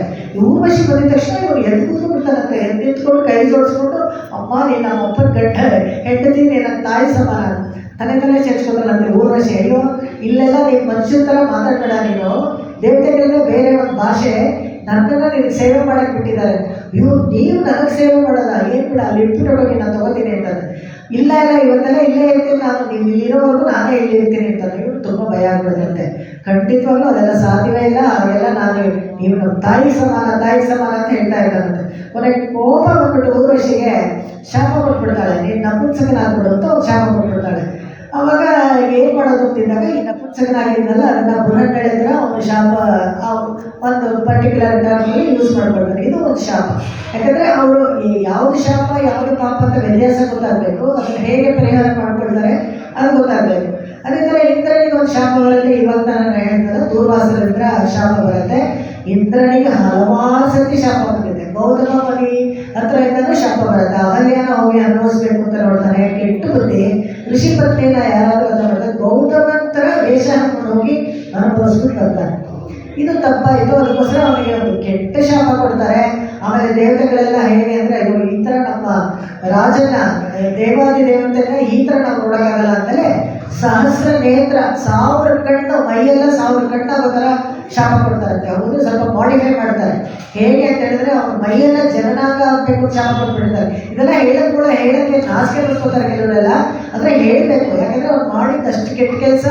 ಅವಾಗ ದೇವತೆಗಳೇ ಹೇಳ್ತಾರಂತೆ, ಈ ಥರ ಇದ್ದರೆ ಅವನ್ನ ಅಲ್ಲಿ ಸಿಂಹಾಸನದ ಮೇಲೆ ಕೂರ್ಸೋಕ್ಕಾಗಲ್ಲ. ಸರಿ ಹೋಗಲಿ ಅಂತ ಮಾಡಿಫೈ ಮಾಡಿಕೊಂಡು ಕಣ್ಣು ಥರ ಮಾಡ್ತಾರೆ, 1000 ಕಣ್ಣು. ಅದಕ್ಕೆ ಸಹಸ್ರಾಕ್ಷ ಅಂತ ಹೇಳಿದ್ರೆ, ಭಗವಂತನಿಗೂ ಸಹಸ್ರಾಕ್ಷ ಸಹಸ್ರನೇತ್ರ ಅಂತ ಹೇಳ್ತಾರಲ್ಲ, ಇವ್ರಿಗೂ ಸಹಸ್ರಾಕ್ಷ ಅಂದರೆ ಇಂದ್ರ, ಇವನು ಪುರಂದರ ಅಂತ. ಇವಾಗಿರೋ ಇಂದ್ರನಿಗೆ ಹೆಸರು ಪುರಂದರ ಅಂತ. ಮೈಯೆಲ್ಲ ಕಣ್ಣಾಗ್ಬಿಡು, ಯಾಕಂದರೆ ಮೈಯೆಲ್ಲ ಕಣ್ತಾರ ನೀನು ಅಹಲ್ಯ ನೋಡಿದೆಯಲ್ಲ, ಅದಕ್ಕೆ ನಿಮ್ಮ ಮೈಯೆಲ್ಲ ಕಣ್ಣಾಗಿದೆ. ಅದು ಪರವಾಗಿಲ್ಲ ಅಂದರೆ ಎಷ್ಟು ಕಷ್ಟ. ಇಲ್ಲೆಲ್ಲ ನಮ್ಮ ಕಣ್ಣಿದ್ರೆ ಅದು ಒತ್ತಾ ಇದ್ರೆ ಎಷ್ಟು ಕಷ್ಟ. ಕಣ್ಣಲ್ಲಿ ಒಂಚೂರು ಒಂದು ಧೂಳು ಬಿದ್ದರೆ ನಮ್ಗಾಗಲ್ಲ. 1000 ಕಣ್ಣು ಅವನಿಗೆ ಮ್ಯಾನೇಜ್ ಮಾಡೋದು. ಯಾವ ಕಣ್ಣಲ್ಲಿ ಧೂಳು ಬಿದ್ದಿದೆಯೋ ಎಲ್ಲಿ ತಗೊಳ್ಳಿ, ಎಷ್ಟು ಕಷ್ಟ ನೋಡಿ. ಅದು ಶಾಪ ಅವನಿಗೆ. ಇವಾಗ 1000 ಕಣ್ಣಿದೆ ಅವನಿಗೆ. ಆ ಥರ ಇಂದ್ರನಿಗೆ ಬೇಕಾದ ಸತಿ ಶಾಪ, ಬ್ರಹ್ಮಹತ್ಯೆ ದೋಷ ಬರುತ್ತೆ ಅವನಿಗೆ. ಅವನು ಹೋಗಿ ಸಪ್ತಋಷಿಗಳೆಲ್ಲ ಅವ್ರಿಗೆ ಆಹಾರಕ್ಕೆ ಅಂತ ತಾವರೆ ದಂಟನ್ನು ಎಲ್ಲ ಶೇಖರಿಸಿಟ್ಟಿರ್ತಾರೆ. ಅದ್ರ ಮಧ್ಯದಲ್ಲಿ ಹೋಗಿ ಬಚ್ಚಿಟ್ಬಿಟ್ಟು ಅದನ್ನು ತಗೊಂಡೋಗಿ ದೂರ ಆಗಿಬಿಡ್ತಾನೆ. ಅವಾಗ ಆ ಸಪ್ತಋಷಿಗಳೆಲ್ಲ ಒಂದೊಂದು ಹರಿಯಷ್ಟಕ ಅಂತ ಇದೆ, ತುಂಬ ಚೆನ್ನಾಗಿದೆ, ಅದನ್ನು ಹೇಳ್ತಾರೆ. ಯಾರು ಈ ಥರ ತಗೊಂಡೋಗಿ, ಯಾಕಂದರೆ ಒಬ್ಬರ ಮೇಲೆ ಒಬ್ಬರು ಡೌನ್ ಮಾಡಿಬಿಡುತ್ತೆ ಆ ಸಪ್ತಋಷಿಗಳಲ್ಲಿ. ಯಾರು ನಮ್ಮಲ್ಲೇ ಯಾರೋ ಒಬ್ಬರು ಕತ್ತಿರ್ಬೇಕು. ಯಾಕಂದರೆ ಈ ಕೊಳದಲ್ಲಿ ಪುಷ್ಕರ ಅಂತ ಇದೆಯಲ್ಲ ಇವಾಗ ಕ್ಷೇತ್ರ, ಅದು ನೀರೇ ದೇವತೆ. ಅಲ್ಲಿ ಹೋಗಿ ಆ ತಾವರೆ ದಂಟು ಮಧ್ಯದಲ್ಲಿ ಬಚ್ಚಿಟ್ಕೊಂಡ್ಬಿಟ್ಟಿದ್ದಾನೆ. ಅವಾಗ ಪುಷ್ಕರದಲ್ಲಿ ಆ ಸಪ್ತಋಷಿಗಳೆಲ್ಲ ಹೇಳ್ತಾರೆ, ಯಾರು ಕತ್ತಿರ್ತಾರೋ ಅವ್ರಿಗೆ ಈ ಪಾಪ ಬಂದಿರಲಿ, ಈ ಪಾಪ ಬಂದಿರಲಿ. ಅವ್ರು ಹೆದರ್ಕೊಂಡು ಹೊರಗಡೆ ಬಂದ್ಬಿಡ್ತಾರೆ, ಇಂದ್ರ ನಾನೇ ತಗೊಂಡಿದ್ದು ಕ್ಷಮೆ ಇರಲಿ ಅಂದ್ಬಿಟ್ಟು. ಆ ಥರ ಹಲವಾರು ಸತಿ ಇಂದ್ರನಿಗೆ ಶಾಪಗಳೆಲ್ಲ ಬಂದಿರುತ್ತೆ. ಈ ಪಾಂಡುಗೂ ಒಂದು ಶಾಪ ಬಂದಿರುತ್ತೆ. ನಾವು ನೋಡ್ತೀವಿ ಮಹಾಭಾರತದಲ್ಲಿ. ಹೇಗೆ ಅಂತ ಹೇಳಿದ್ರೆ, ಇವನು ಮಾದ್ರಿ ಇವ್ರ ಜೊತೆಗೆಲ್ಲ ವಿಹಾರಕ್ಕೆ ಹೋಗಿರ್ತಾರೆ, ವನವಾಸ ಕಾಡಿಗೆ ಹೋದಾಗ ಅಲ್ಲಿ ಕಿತ್ತಮ ಅಂತ 2 ಜಿಂಕೆಗಳ ರೂಪದಲ್ಲಿ ಋಷಿಗಳು ತುಂಬ ಸಂತೋಷವಾಗಿ ವಿಹರಿಸ್ತಾ ಇರುತ್ತವೆ. ಇವನೇನು ಮಾಡ್ತಾರೆ, ಇವನು ಹೋಗಿರೋ ಬೇಟೆಗೆ, ಅವರು ಋಷಿಗಳು ಅಂತ ಗೊತ್ತಿಲ್ಲ ಪಾಪ. ಅವೆರಡು ಸಂತೋಷವಾಗಿ ಸಮಾಗಮ ಮಾಡ್ಕೊಂಡಿರ್ಬೇಕಾದ್ರೆ ಇವನು ಇದು ಮಾಡ್ಬಿಡ್ತಾನೆ, ಗೊತ್ತಿಲ್ಲದೆ ಬಾಣ ಹಾಕ್ಬಿಡ್ತಾನೆ. ತಕ್ಷಣ ಅವ್ರು ಋಷಿಗಳಾಗ್ಬಿಟ್ಟು, ನಾವು ಅವಮಾನ ಆಗುತ್ತಲ್ಲ ನಮ್ಮ ಸ್ವರೂಪಕ್ಕೆ ಅಂತ ನಾವು ಈ ಥರ ಮಾಡ್ಕೊಂಡು ಇದು ಮಾಡ್ತಾ ಇದ್ರೆ, ಈ ಥರ ಇರಬೇಕಾದ್ರೆ ನೀನು ಬಾಣ ಹುಟ್ಟಿದ್ಯಾ ನಮಗೆ, ನೀನು ನಿನ್ನ ಪತ್ನಿ ಜೊತೆಗೆ ಸಮಾಗಮ ಮಾಡಬೇಕಾದ್ರೆ ನೀನು ಸಾಯ್ತೀಯ ಅಂತ ಹೇಳ್ಬಿಟ್ಟು ಶಾಪ ಕೊಟ್ಟಿರ್ತಾನೆ. ಪಾಂಡುಗೂ ಒಂದು ಶಾಪ ಇರುತ್ತೆ. ಅದಕ್ಕೋಸ್ಕರನೇ ಅವಾಗ ವನವಾಸಕ್ಕೆ ಬಿಟ್ಬಿಡ್ತಾನೆ. ಪಾಂಡು ಬೇರೆಯಾಗೇ ಇರಬೇಕು ವೈರಾಗ್ಯದಿಂದ ಅಂತ. ಆದರೆ ಮಾದ್ರಿನೂ ಜೊತೆಗೆ ಬರ್ತಾಳೆ. ಒಂದು ದಿವಸ ಏನೋ ಅಚಾತುರಿ ಆಗಿ ಆ ಥರ ಇಬ್ಬರು ಸಾಯ್ಬೇಕಾಗುತ್ತೆ. ಮಾದ್ರಿ ಅವಳು ಹಾಗೆ ತಾನು ದಹನ ಮಾಡ್ಕೊಂಡ್ಬಿಡ್ತಾಳೆ. ಕುಂತಿ ಮಾತ್ರ 5 ಮಕ್ಕಳನ್ನು ನೋಡ್ಕೊಳ್ತಾಳೆ. ಇದನ್ನು ದೊಡ್ಡ ದೊಡ್ಡ ಕಥೆಗಳು ಪೂರ್ತಿ ಹೇಳೋಕ್ಕಾಗಲ್ಲ. ಶಾಪಗಳು ಹೇಗೆ ಯಾರಿಗೆ ಬಂತು ಅಂತ ಅದನ್ನು ಬೇಕಾದ್ರೆ ನೋಡ್ಬೋದು. ಅಹಲ್ಯೆಗೆ ಗೌತಮರೇ ಶಾಪ ಕೊಟ್ಬಿಡ್ತಾರೆ, ನೀನು ಯಾರಿಗೂ ಕಾಣಿಸ್ದೇ ಇರೋ ಥರ ಇರಲಿ, ಯಾಕಂದರೆ ನಿನಗೆ ನೀನು ಋಷಿಪತ್ನಿ ಆದ್ದರಿಂದ ಇಂದ್ರ ಗೌತಮನ ವೇಷನ ಬಂದಿದ್ರೆ ಕೂಡ ನಿನಗೆ ಗೊತ್ತಿತ್ತು, ನಿನ್ನ ಪಾತಿವ್ರತ್ಯ ನಿನಗೆ ತಿಳಿಸ್ಕೊಟ್ಟಿತ್ತು, ನಿನಗೂ ಎಲ್ಲೋ ಒಂದು ಕಡೆ ಗೌತಮನ ಮೇಲೆ ಆಸೆ ಇತ್ತು ಅಂತ ಕಾಣುತ್ತೆ. ಅದಕ್ಕೆ ನೀನು ಯಾರಿಗೂ ಕಣ್ಣಿಗೆ ಕಾಣದೇ ಇರೋ ಥರ ಇತ್ತು ಅಂತ ಕೊಡ್ತಾರೆ. ಅಂದರೆ ಅದು ಕಲ್ಲು ಥರ ಇದ್ಲು ಅಂತೆಲ್ಲ ತೋರಿಸ್ತಾರೆ ಸಿನಿಮಾಲಿ. ಕಲ್ಲು ಥರ ಅಲ್ಲ, ಅವಳಿಗೆ ಎಲ್ಲರೂ ಕಾಣಿಸ್ತಾ ಇತ್ತು, ಅವಳನ್ನ ಯಾರಿಗೂ ಕಾಣಿಸ್ತಾ ಇರಲಿಲ್ಲ. ಅದು ಒಂದು ಶಾಪ ನೋಡಿ. ಅವಳನ್ನೆಲ್ಲ ಯಾರಾದರೂ ಅಲ್ಲೆಲ್ಲ ಬೈತಾ ಇದ್ರೆ ಅವಳು ಮಾತ್ರ ಎಲ್ಲ ನೋಡಬೇಕು, ಅವ್ರ ಪಾಪ ಹೇಳೋಂಗಿಲ್ಲ, ಬೈಯೋಂಗಿಲ್ಲ, ರಿಯಾಕ್ಟ್ ಮಾಡೋಂಗಿಲ್ಲ, ಆ ಥರ ಇತ್ತು. ಅವಾಗ ರಾಮಚಂದ್ರ ಬಂದಾಗ ಶಾಪ ವಿಮೋಚನ ಆಯಿತು. ಎಲ್ಲರಿಗೂ ಇದರಲ್ಲಿದೆ. ಹನುಮಂತನಿಗೂ ಅಷ್ಟೇ ಋಷಿಗಳ ಶಾಪ ಇದೆ ನೋಡಿ. ಹೇಗೆ ಅಂತ ಹೇಳಿದ್ರೆ, ಇವನು ಸೂರ್ಯನೇ ಒಂದು ಹಣ್ಣು ಅಂತ ಹೇಳ್ಕೊಳಕ್ಕೆ ಹೋಗ್ಬಿಡ್ತಾನಲ್ಲ, ಅವಾಗ ಸೂರ್ಯ ಹೇಳ್ಬಿಟ್ಟು ವಜ್ರಾಯುಧದಲ್ಲಿ ಹೊಡೆದ್ಬಿಡ್ತಾನೆ. ಹಣ್ಣು ಹಳ್ಳಾಡೋಗುತ್ತೆ, ಅದಕ್ಕೆ ಅವನಿಗೆ ಹನುಮ ಅಂತ ಹೆಸರು ಬರೋದು. ಅವಾಗ ವಾಯುದೇವ ಏನು ಮಾಡ್ತಾನೆ, ಹೋಗಿ ಒಂದು ಗುಹೆಗೆ ಬಚ್ಚಿಟ್ಕೊಂಡ್ಬಿಡ್ತಾನೆ. ಅವಾಗ ಬರದೇ ಇಲ್ಲ ಹೊರಗಡೆ, ಗಾಳಿ ಇಲ್ಲದೆ ಎಲ್ಲರಿಗೂ ತೊಂದರೆ ಆಗುತ್ತೆ. ಅವಾಗ ಎಲ್ಲ ಮತ್ತೆ ದೇವತೆಗಳು ಬಂದು ಎಲ್ಲ ಹನುಮನಿಗೆ ವಾಯು ಹತ್ರ ಕ್ಷಮಾಪಣೆ ಕೇಳಿಕೊಂಡು ಹನುಮನಿಗೆ ಒಂದೊಂದೇ ವರಗಳನ್ನು ಕೊಡ್ತಾರೆ. ಎಷ್ಟು ವರಗಳನ್ನು ಕೊಡ್ತಾರೆ ಅಂದರೆ, ಈ ಚೇಷ ಹುಡುಗ ಅದನ್ನೆಲ್ಲ ಇಟ್ಕೊಂಡು ತಿರ್ಗಾ ಯಥಾ ಪ್ರಕಾರ ಋಷಿ ಆಶ್ರಮಗಳೆಲ್ಲ ಸಿಕ್ಕಾಪಟ್ಟೆ ಚೇಷೆ ಮಾಡ್ತಾ ಇರ್ತಾರೆ. ಮುಂಚೆನೇ ಹೋಗಿ ಅದರಲ್ಲಿ ಹೆಚ್ಚಿಗೆ ಶ್ರೇಷ್ಠ. ಅವಾಗ ಋಷಿಗಳೆಲ್ಲ ಇವನಿಗೆ ಶಾಪ ಕೊಟ್ಬಿಡ್ತಾರೆ, ನಿನ್ನ ಶಕ್ತಿ ಸಾಮರ್ಥ್ಯ ನಿನಗೆ ಜ್ಞಾಪಕ ಇಲ್ಲದೆ ಹೋಗಲಿ ಅಂತ. ಅದಕ್ಕೆ ಯಾವಾಗೂ ಸಮುದ್ರ ಲಂಘನ ಮಾಡಬೇಕಾದ್ರೆ ಇವ್ರಿಗೆ 100 ವರ್ಷ ಹೋಗೋಕ್ಕಾಗತ್ತೋ ಇಲ್ವೋ ಅಂತ. ಅವಾಗ ವಾಯುಗೆ ಕೋಪ ಬರುತ್ತೆ, ಇವ್ರಿಗೆ ಇಷ್ಟೊಂದು ನೀವೆಲ್ಲ ವರವಾಗಿ ಕೊಟ್ಟಿದ್ದೀರಾ, ಆದರೆ ಅವ್ನು ಹೇಗೆ ಇದನ್ನು ಉಪಯೋಗಿಸದೇ ಇರೋಕ್ಕಾಗತ್ತೆ ಅಂತ ಹೇಳಿದಾಗ, ಯಾರಾದರೂ ಅವನಿಗೆ ಜ್ಞಾಪಿಸಿದ್ರೆ ಅವಾಗ ಅವನಿಗೆ ಸಾಮರ್ಥ್ಯ ಮತ್ತೆ ಬರುತ್ತೆ ಅಂತ. ಅದಕ್ಕೆ ಜಾಂಬು ಅಂತ ಜ್ಞಾಪಿಸ್ತಾನೆ. ಅವನು ಈ ಎಲ್ಲ ಯುಗದಲ್ಲೂ ಇದ್ದವನು ಜಾಂಬು ಅಂತ ಹನುಮಂತನ ಜ್ಞಾಪಿಸ್ತಾನೆ. ನಿನಗೆ ಈ ಸಾಮರ್ಥ್ಯ ಇದೆ, ಈ 100 ಯೋಜನೆ ಹೋದ್ರೂ ಮತ್ತೆ 100 ಯೋಜನೆ ಬರ್ಬೋದು ಅಂತ ಹೇಳಿದಾಗ ಅವಾಗ ದೊಡ್ಡದಾಗಿ ಬೆಳೆದು ಆ ಎಲ್ಲ ಶಕ್ತಿಗಳು ಇವರೆಲ್ಲನೇ ಕೊಟ್ಟಿರೋದು. ಸೊ ಎಲ್ಲ ದೇವತೆಗಳು ಕೊಟ್ಟಿರೋ ಶಕ್ತಿ ನಮ್ಗೆ ಬರುತ್ತೆ. ಹನುಮಂತನಿಗೆ ದಶರಥನಿಗೆ ಒಂದು ಶಾಪ ಇರುತ್ತೆ, ಅದನ್ನು ನಾವು ನೋಡಿದ್ವಿ. ಶ್ರವಣಕುಮಾರ್ ಅವ್ರ ತಂದೆ ತಾಯಿ, ನೀನು ಸಾಯುವಾಗ ನಿನ್ನ ಮಕ್ಕಳೇ ಯಾರು ಇರಬಾರ್ದು ಅಂತ ಶಾಪ ಕೊಟ್ಬಿಡ್ತಾರೆ. ಇದೆಲ್ಲ ಶಾಪಗಳು. ಇದಕ್ಕೆ ನಮ್ಮ ಮೇಲೆ ಶಾಪ ಏನಿತ್ತು, ಇವರು ಆಂಡಾಳು ಹೇಳ್ತಾಳೆ ಅಂದರೆ, ಹೆಣ್ಗಳ ಮೇಲೆ ಶಾಪ, ನಮಗೆ ಶಾಪ ಅಂದರೆ ಇದೇನೆ. ಯಾಕೆಂದರೆ ಇಲ್ಲಿ ಹುಟ್ಟಿ ಮನುಷ್ಯರಾಗಿ ಬಂದಾಗ ಪೂರ್ತಿ ನಾವು ಮರ್ತಬಿಟ್ಟಿದ್ದೀವಿ. ಎಲ್ಲಿಂದ ಬಂದ್ವಿ ಅಂತ ಗೊತ್ತಿಲ್ಲ, ಯಾರಿಗೆ ಸೇರಿದವರು ಅಂತ ಗೊತ್ತಿಲ್ಲ, ಮತ್ತೆ ಹೇಗೆ ಹೋಗಬೇಕು ಅಂತ ದಾರಿ ಗೊತ್ತಾಯಿಲ್ಲ. ಅದಕ್ಕೆ ನೀನು ಬಂದು ನಮ್ಮನ್ನ ಕರ್ಕೊಂಡು ಹೋಗ್ಬೇಕು. ಈ ಸ್ವಾಪದೇಶ ಅರ್ಥದಲ್ಲಿ ಈ ಪದ್ಯಕ್ಕೆ ತುಂಬ ಚೆನ್ನಾಗಿದ್ದಾರೆ. ಅಂಕಣ್ಮಾನ್ಯಾಲ ಅಂತ ಹೇಳಿದ್ರೆ ವೈಕುಂಠ, ಆ ವೈಕುಂಠದ ದಾರಿ ನಮಗೆ ಗೊತ್ತಿಲ್ಲ, ನಮ್ಮನ್ನ ಕೈ ಹಿಡಿದು ಆದಿವಾಹಕನಾಗಿ ನಡೆಸ್ಕೊಂಡು ಹೋಗು ನೀನು ಅಂತೇಳಿ ನಮಗೆ ಅನುಗ್ರಹ ಮಾಡಬೇಕು. ಸಿರಿಸಿರಿದೆ ಎಮ್ಮೆಲಿ ಯಾವು, ನೀನು ಕಣ್ಣು ತೆಗೆದು ನೋಡಿದ್ರೆ ನಮ್ಮ ಶಾಪಗಳೆಲ್ಲ ಹೊರಟೋಗುತ್ತೆ. ಅವಾಗ ನಮಗೆ ದಾರಿನೂ ಚೆನ್ನಾಗಿ ಕಾಣುತ್ತೆ, ವೈಕುಂಠದ ದಾರಿ ನಮಗೆ ಗೊತ್ತಾಗುತ್ತೆ. ನೀನೇ ಆದಿವಾಹಕರಾಗಿ ನಮ್ಮನ್ನು ನಡೆಸ್ಕೊಂಡು ಹೋಗ್ಬೋದು. ನಿನ್ನ ಸೇವೆ ಮಾಡೋಕ್ಕೆ ನಮಗೆ ಅವಾಗ ಬೇರೆ ಒಂದು ಶರೀರ ಸಿಗುತ್ತೆ. ಇದನ್ನು ಸ್ವಾಪದೇಶ ಅರ್ಥದಲ್ಲೆಲ್ಲ ಹೇಳ್ತಾರೆ. ಹೇಗೆ ನೋಡಬೇಕು ನಮ್ಮನ್ನು ಅಂತ ಹೇಳಿದ್ರೆ, ಅಂಕಣ್ಣೆರಡೊಂಕೊಂಡೆ ಮಾತಾದೇವಿ ತ್ವಮಸಿ ಭಗವನ್ ವಾಸುದೇವಂ ಪಿತಾಮೇ ಜಾತ ಸೋಹಂ ಜನನಿ ವಯೋರೇಕಲಕ್ಷಂ ದಯಾಯಾಹ. ಈ ಡೈವರ್ಸನ್ನೆಲ್ಲ ಮಾಡ್ಕೊಂಡ್ಬಿಡ್ತಾರೆ ನೋಡಿ. ಅವ್ರಿಗೆ ಏನಾದರೂ ಮಕ್ಕಳಿದ್ರೆ ಪಾಪ ಅವಕ್ಕೆಲ್ಲ ಮಕ್ಕಳು ಸರಿಯಾಗಿ ಬೆಳೆಯೋಲ್ಲ. ಯಾಕಂದರೆ ಅಮ್ಮ ಒಂದು ಕಡೆ ಎಲ್ಲೋ ಇರ್ತಾಳೆ, ತಂದೆ ಒಂದು ಕಡೆ ದೃಷ್ಟಿ. ಅದಕ್ಕೆ ಆ ಥರ ಇರಬಾರ್ದು. ವೇದಾಂತ ದೇಶಿಕರು ಶ್ರೀಸ್ತುತಿಯಲ್ಲಿ ಹೇಳ್ತಾರೆ, ಮಾತಾದೇವಿ ತ್ವಮಸಿ ಭಗವನ್, ನೀವಿಬ್ರು ನಮ್ಮ ಅಪ್ಪ ಅಮ್ಮ ಇಬ್ಬರು ಒಂದೇ ದೃಷ್ಟಿ ನಮ್ಮನ್ನು ನೋಡಬೇಕು, ಇಬ್ಬರು ಒಂದೇ ಕಡೆ ನೋಡಿ ನಮ್ಮನ್ನು ಚೆನ್ನಾಗಿ ಬೆಳೆಸಿ ನಮ್ಗೆ ಅನುಗ್ರಹ ಮಾಡಿ ಅಂತ ಹೇಳ್ತಾರೆ. ಆವಾಗಲೇ ಮಕ್ಕಳು ಚೆನ್ನಾಗಿ ಬೆಳೆಯೋದು. ನೀನೊಂದು ಕಡೆ ನೋಡೋದು, ಎತ್ತೇರಿಳಿತು ಕೋಣ ನೀರುಗಳಿತ್ತು ಅಂತ ಹೇಳ್ತಾರಲ್ಲ, ಆ ಥರ ಇರಬಾರ್ದು. ಒಂದೇ ದೃಷ್ಟಿನಲ್ಲಿ ನಾವು ನೋಡಬೇಕು. ಕಣ್ ಎರಡು ಕೊಂಡು ಹೆಣ್ಗಳ ಮೇಲೋ ಕುದಿಗೆ, ಅದೇ ನಮ್ಮ ಮೇಲೆ ಇವನ ಹತ್ರ ಇಬ್ಬರು. ಅದಕ್ಕೆ ಇಲ್ಲಿ ಮಿಥುನ ಯಾವುದು ಅಪ್ರತಿಷ್ಠಿತವಾದ ಶ್ರೀಮನ್ ನಾರಾಯಣ, ಶ್ರೀ ಮತ್ತು ನಾರಾಯಣ. ಕಣ್ಣಿರಣ್ಣೊಂಕೊಂಡು ಅವಳದು 2 ಸರಸಿದನೇನ, ನಿಂದ 2 ಸರಸಿದಿನ. ನೀನು ಬಂದರೆ ನಿನ್ನ ಹೃದಯದಲ್ಲೇ ಲಕ್ಷ್ಮಿ ಕೂತಿದ್ದಾಳೆ, ಅವಳು 2 ಕಣ್ಣು, ನಿನ್ನ 2 ಕಣ್ಣು.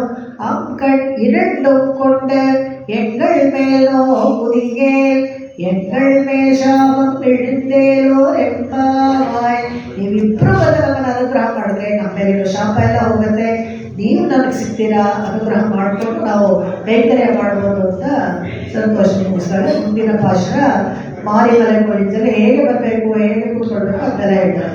ಅಂಗಣ್ಮಾನ್ಯಾಲ ತರಶ ಅಭಿಮಾನ பங்கமாய் வந்தவின் பள்ளிகட்டில் கீழே செங்கவிருப்பார் போல் வந்து கலை பேனோம்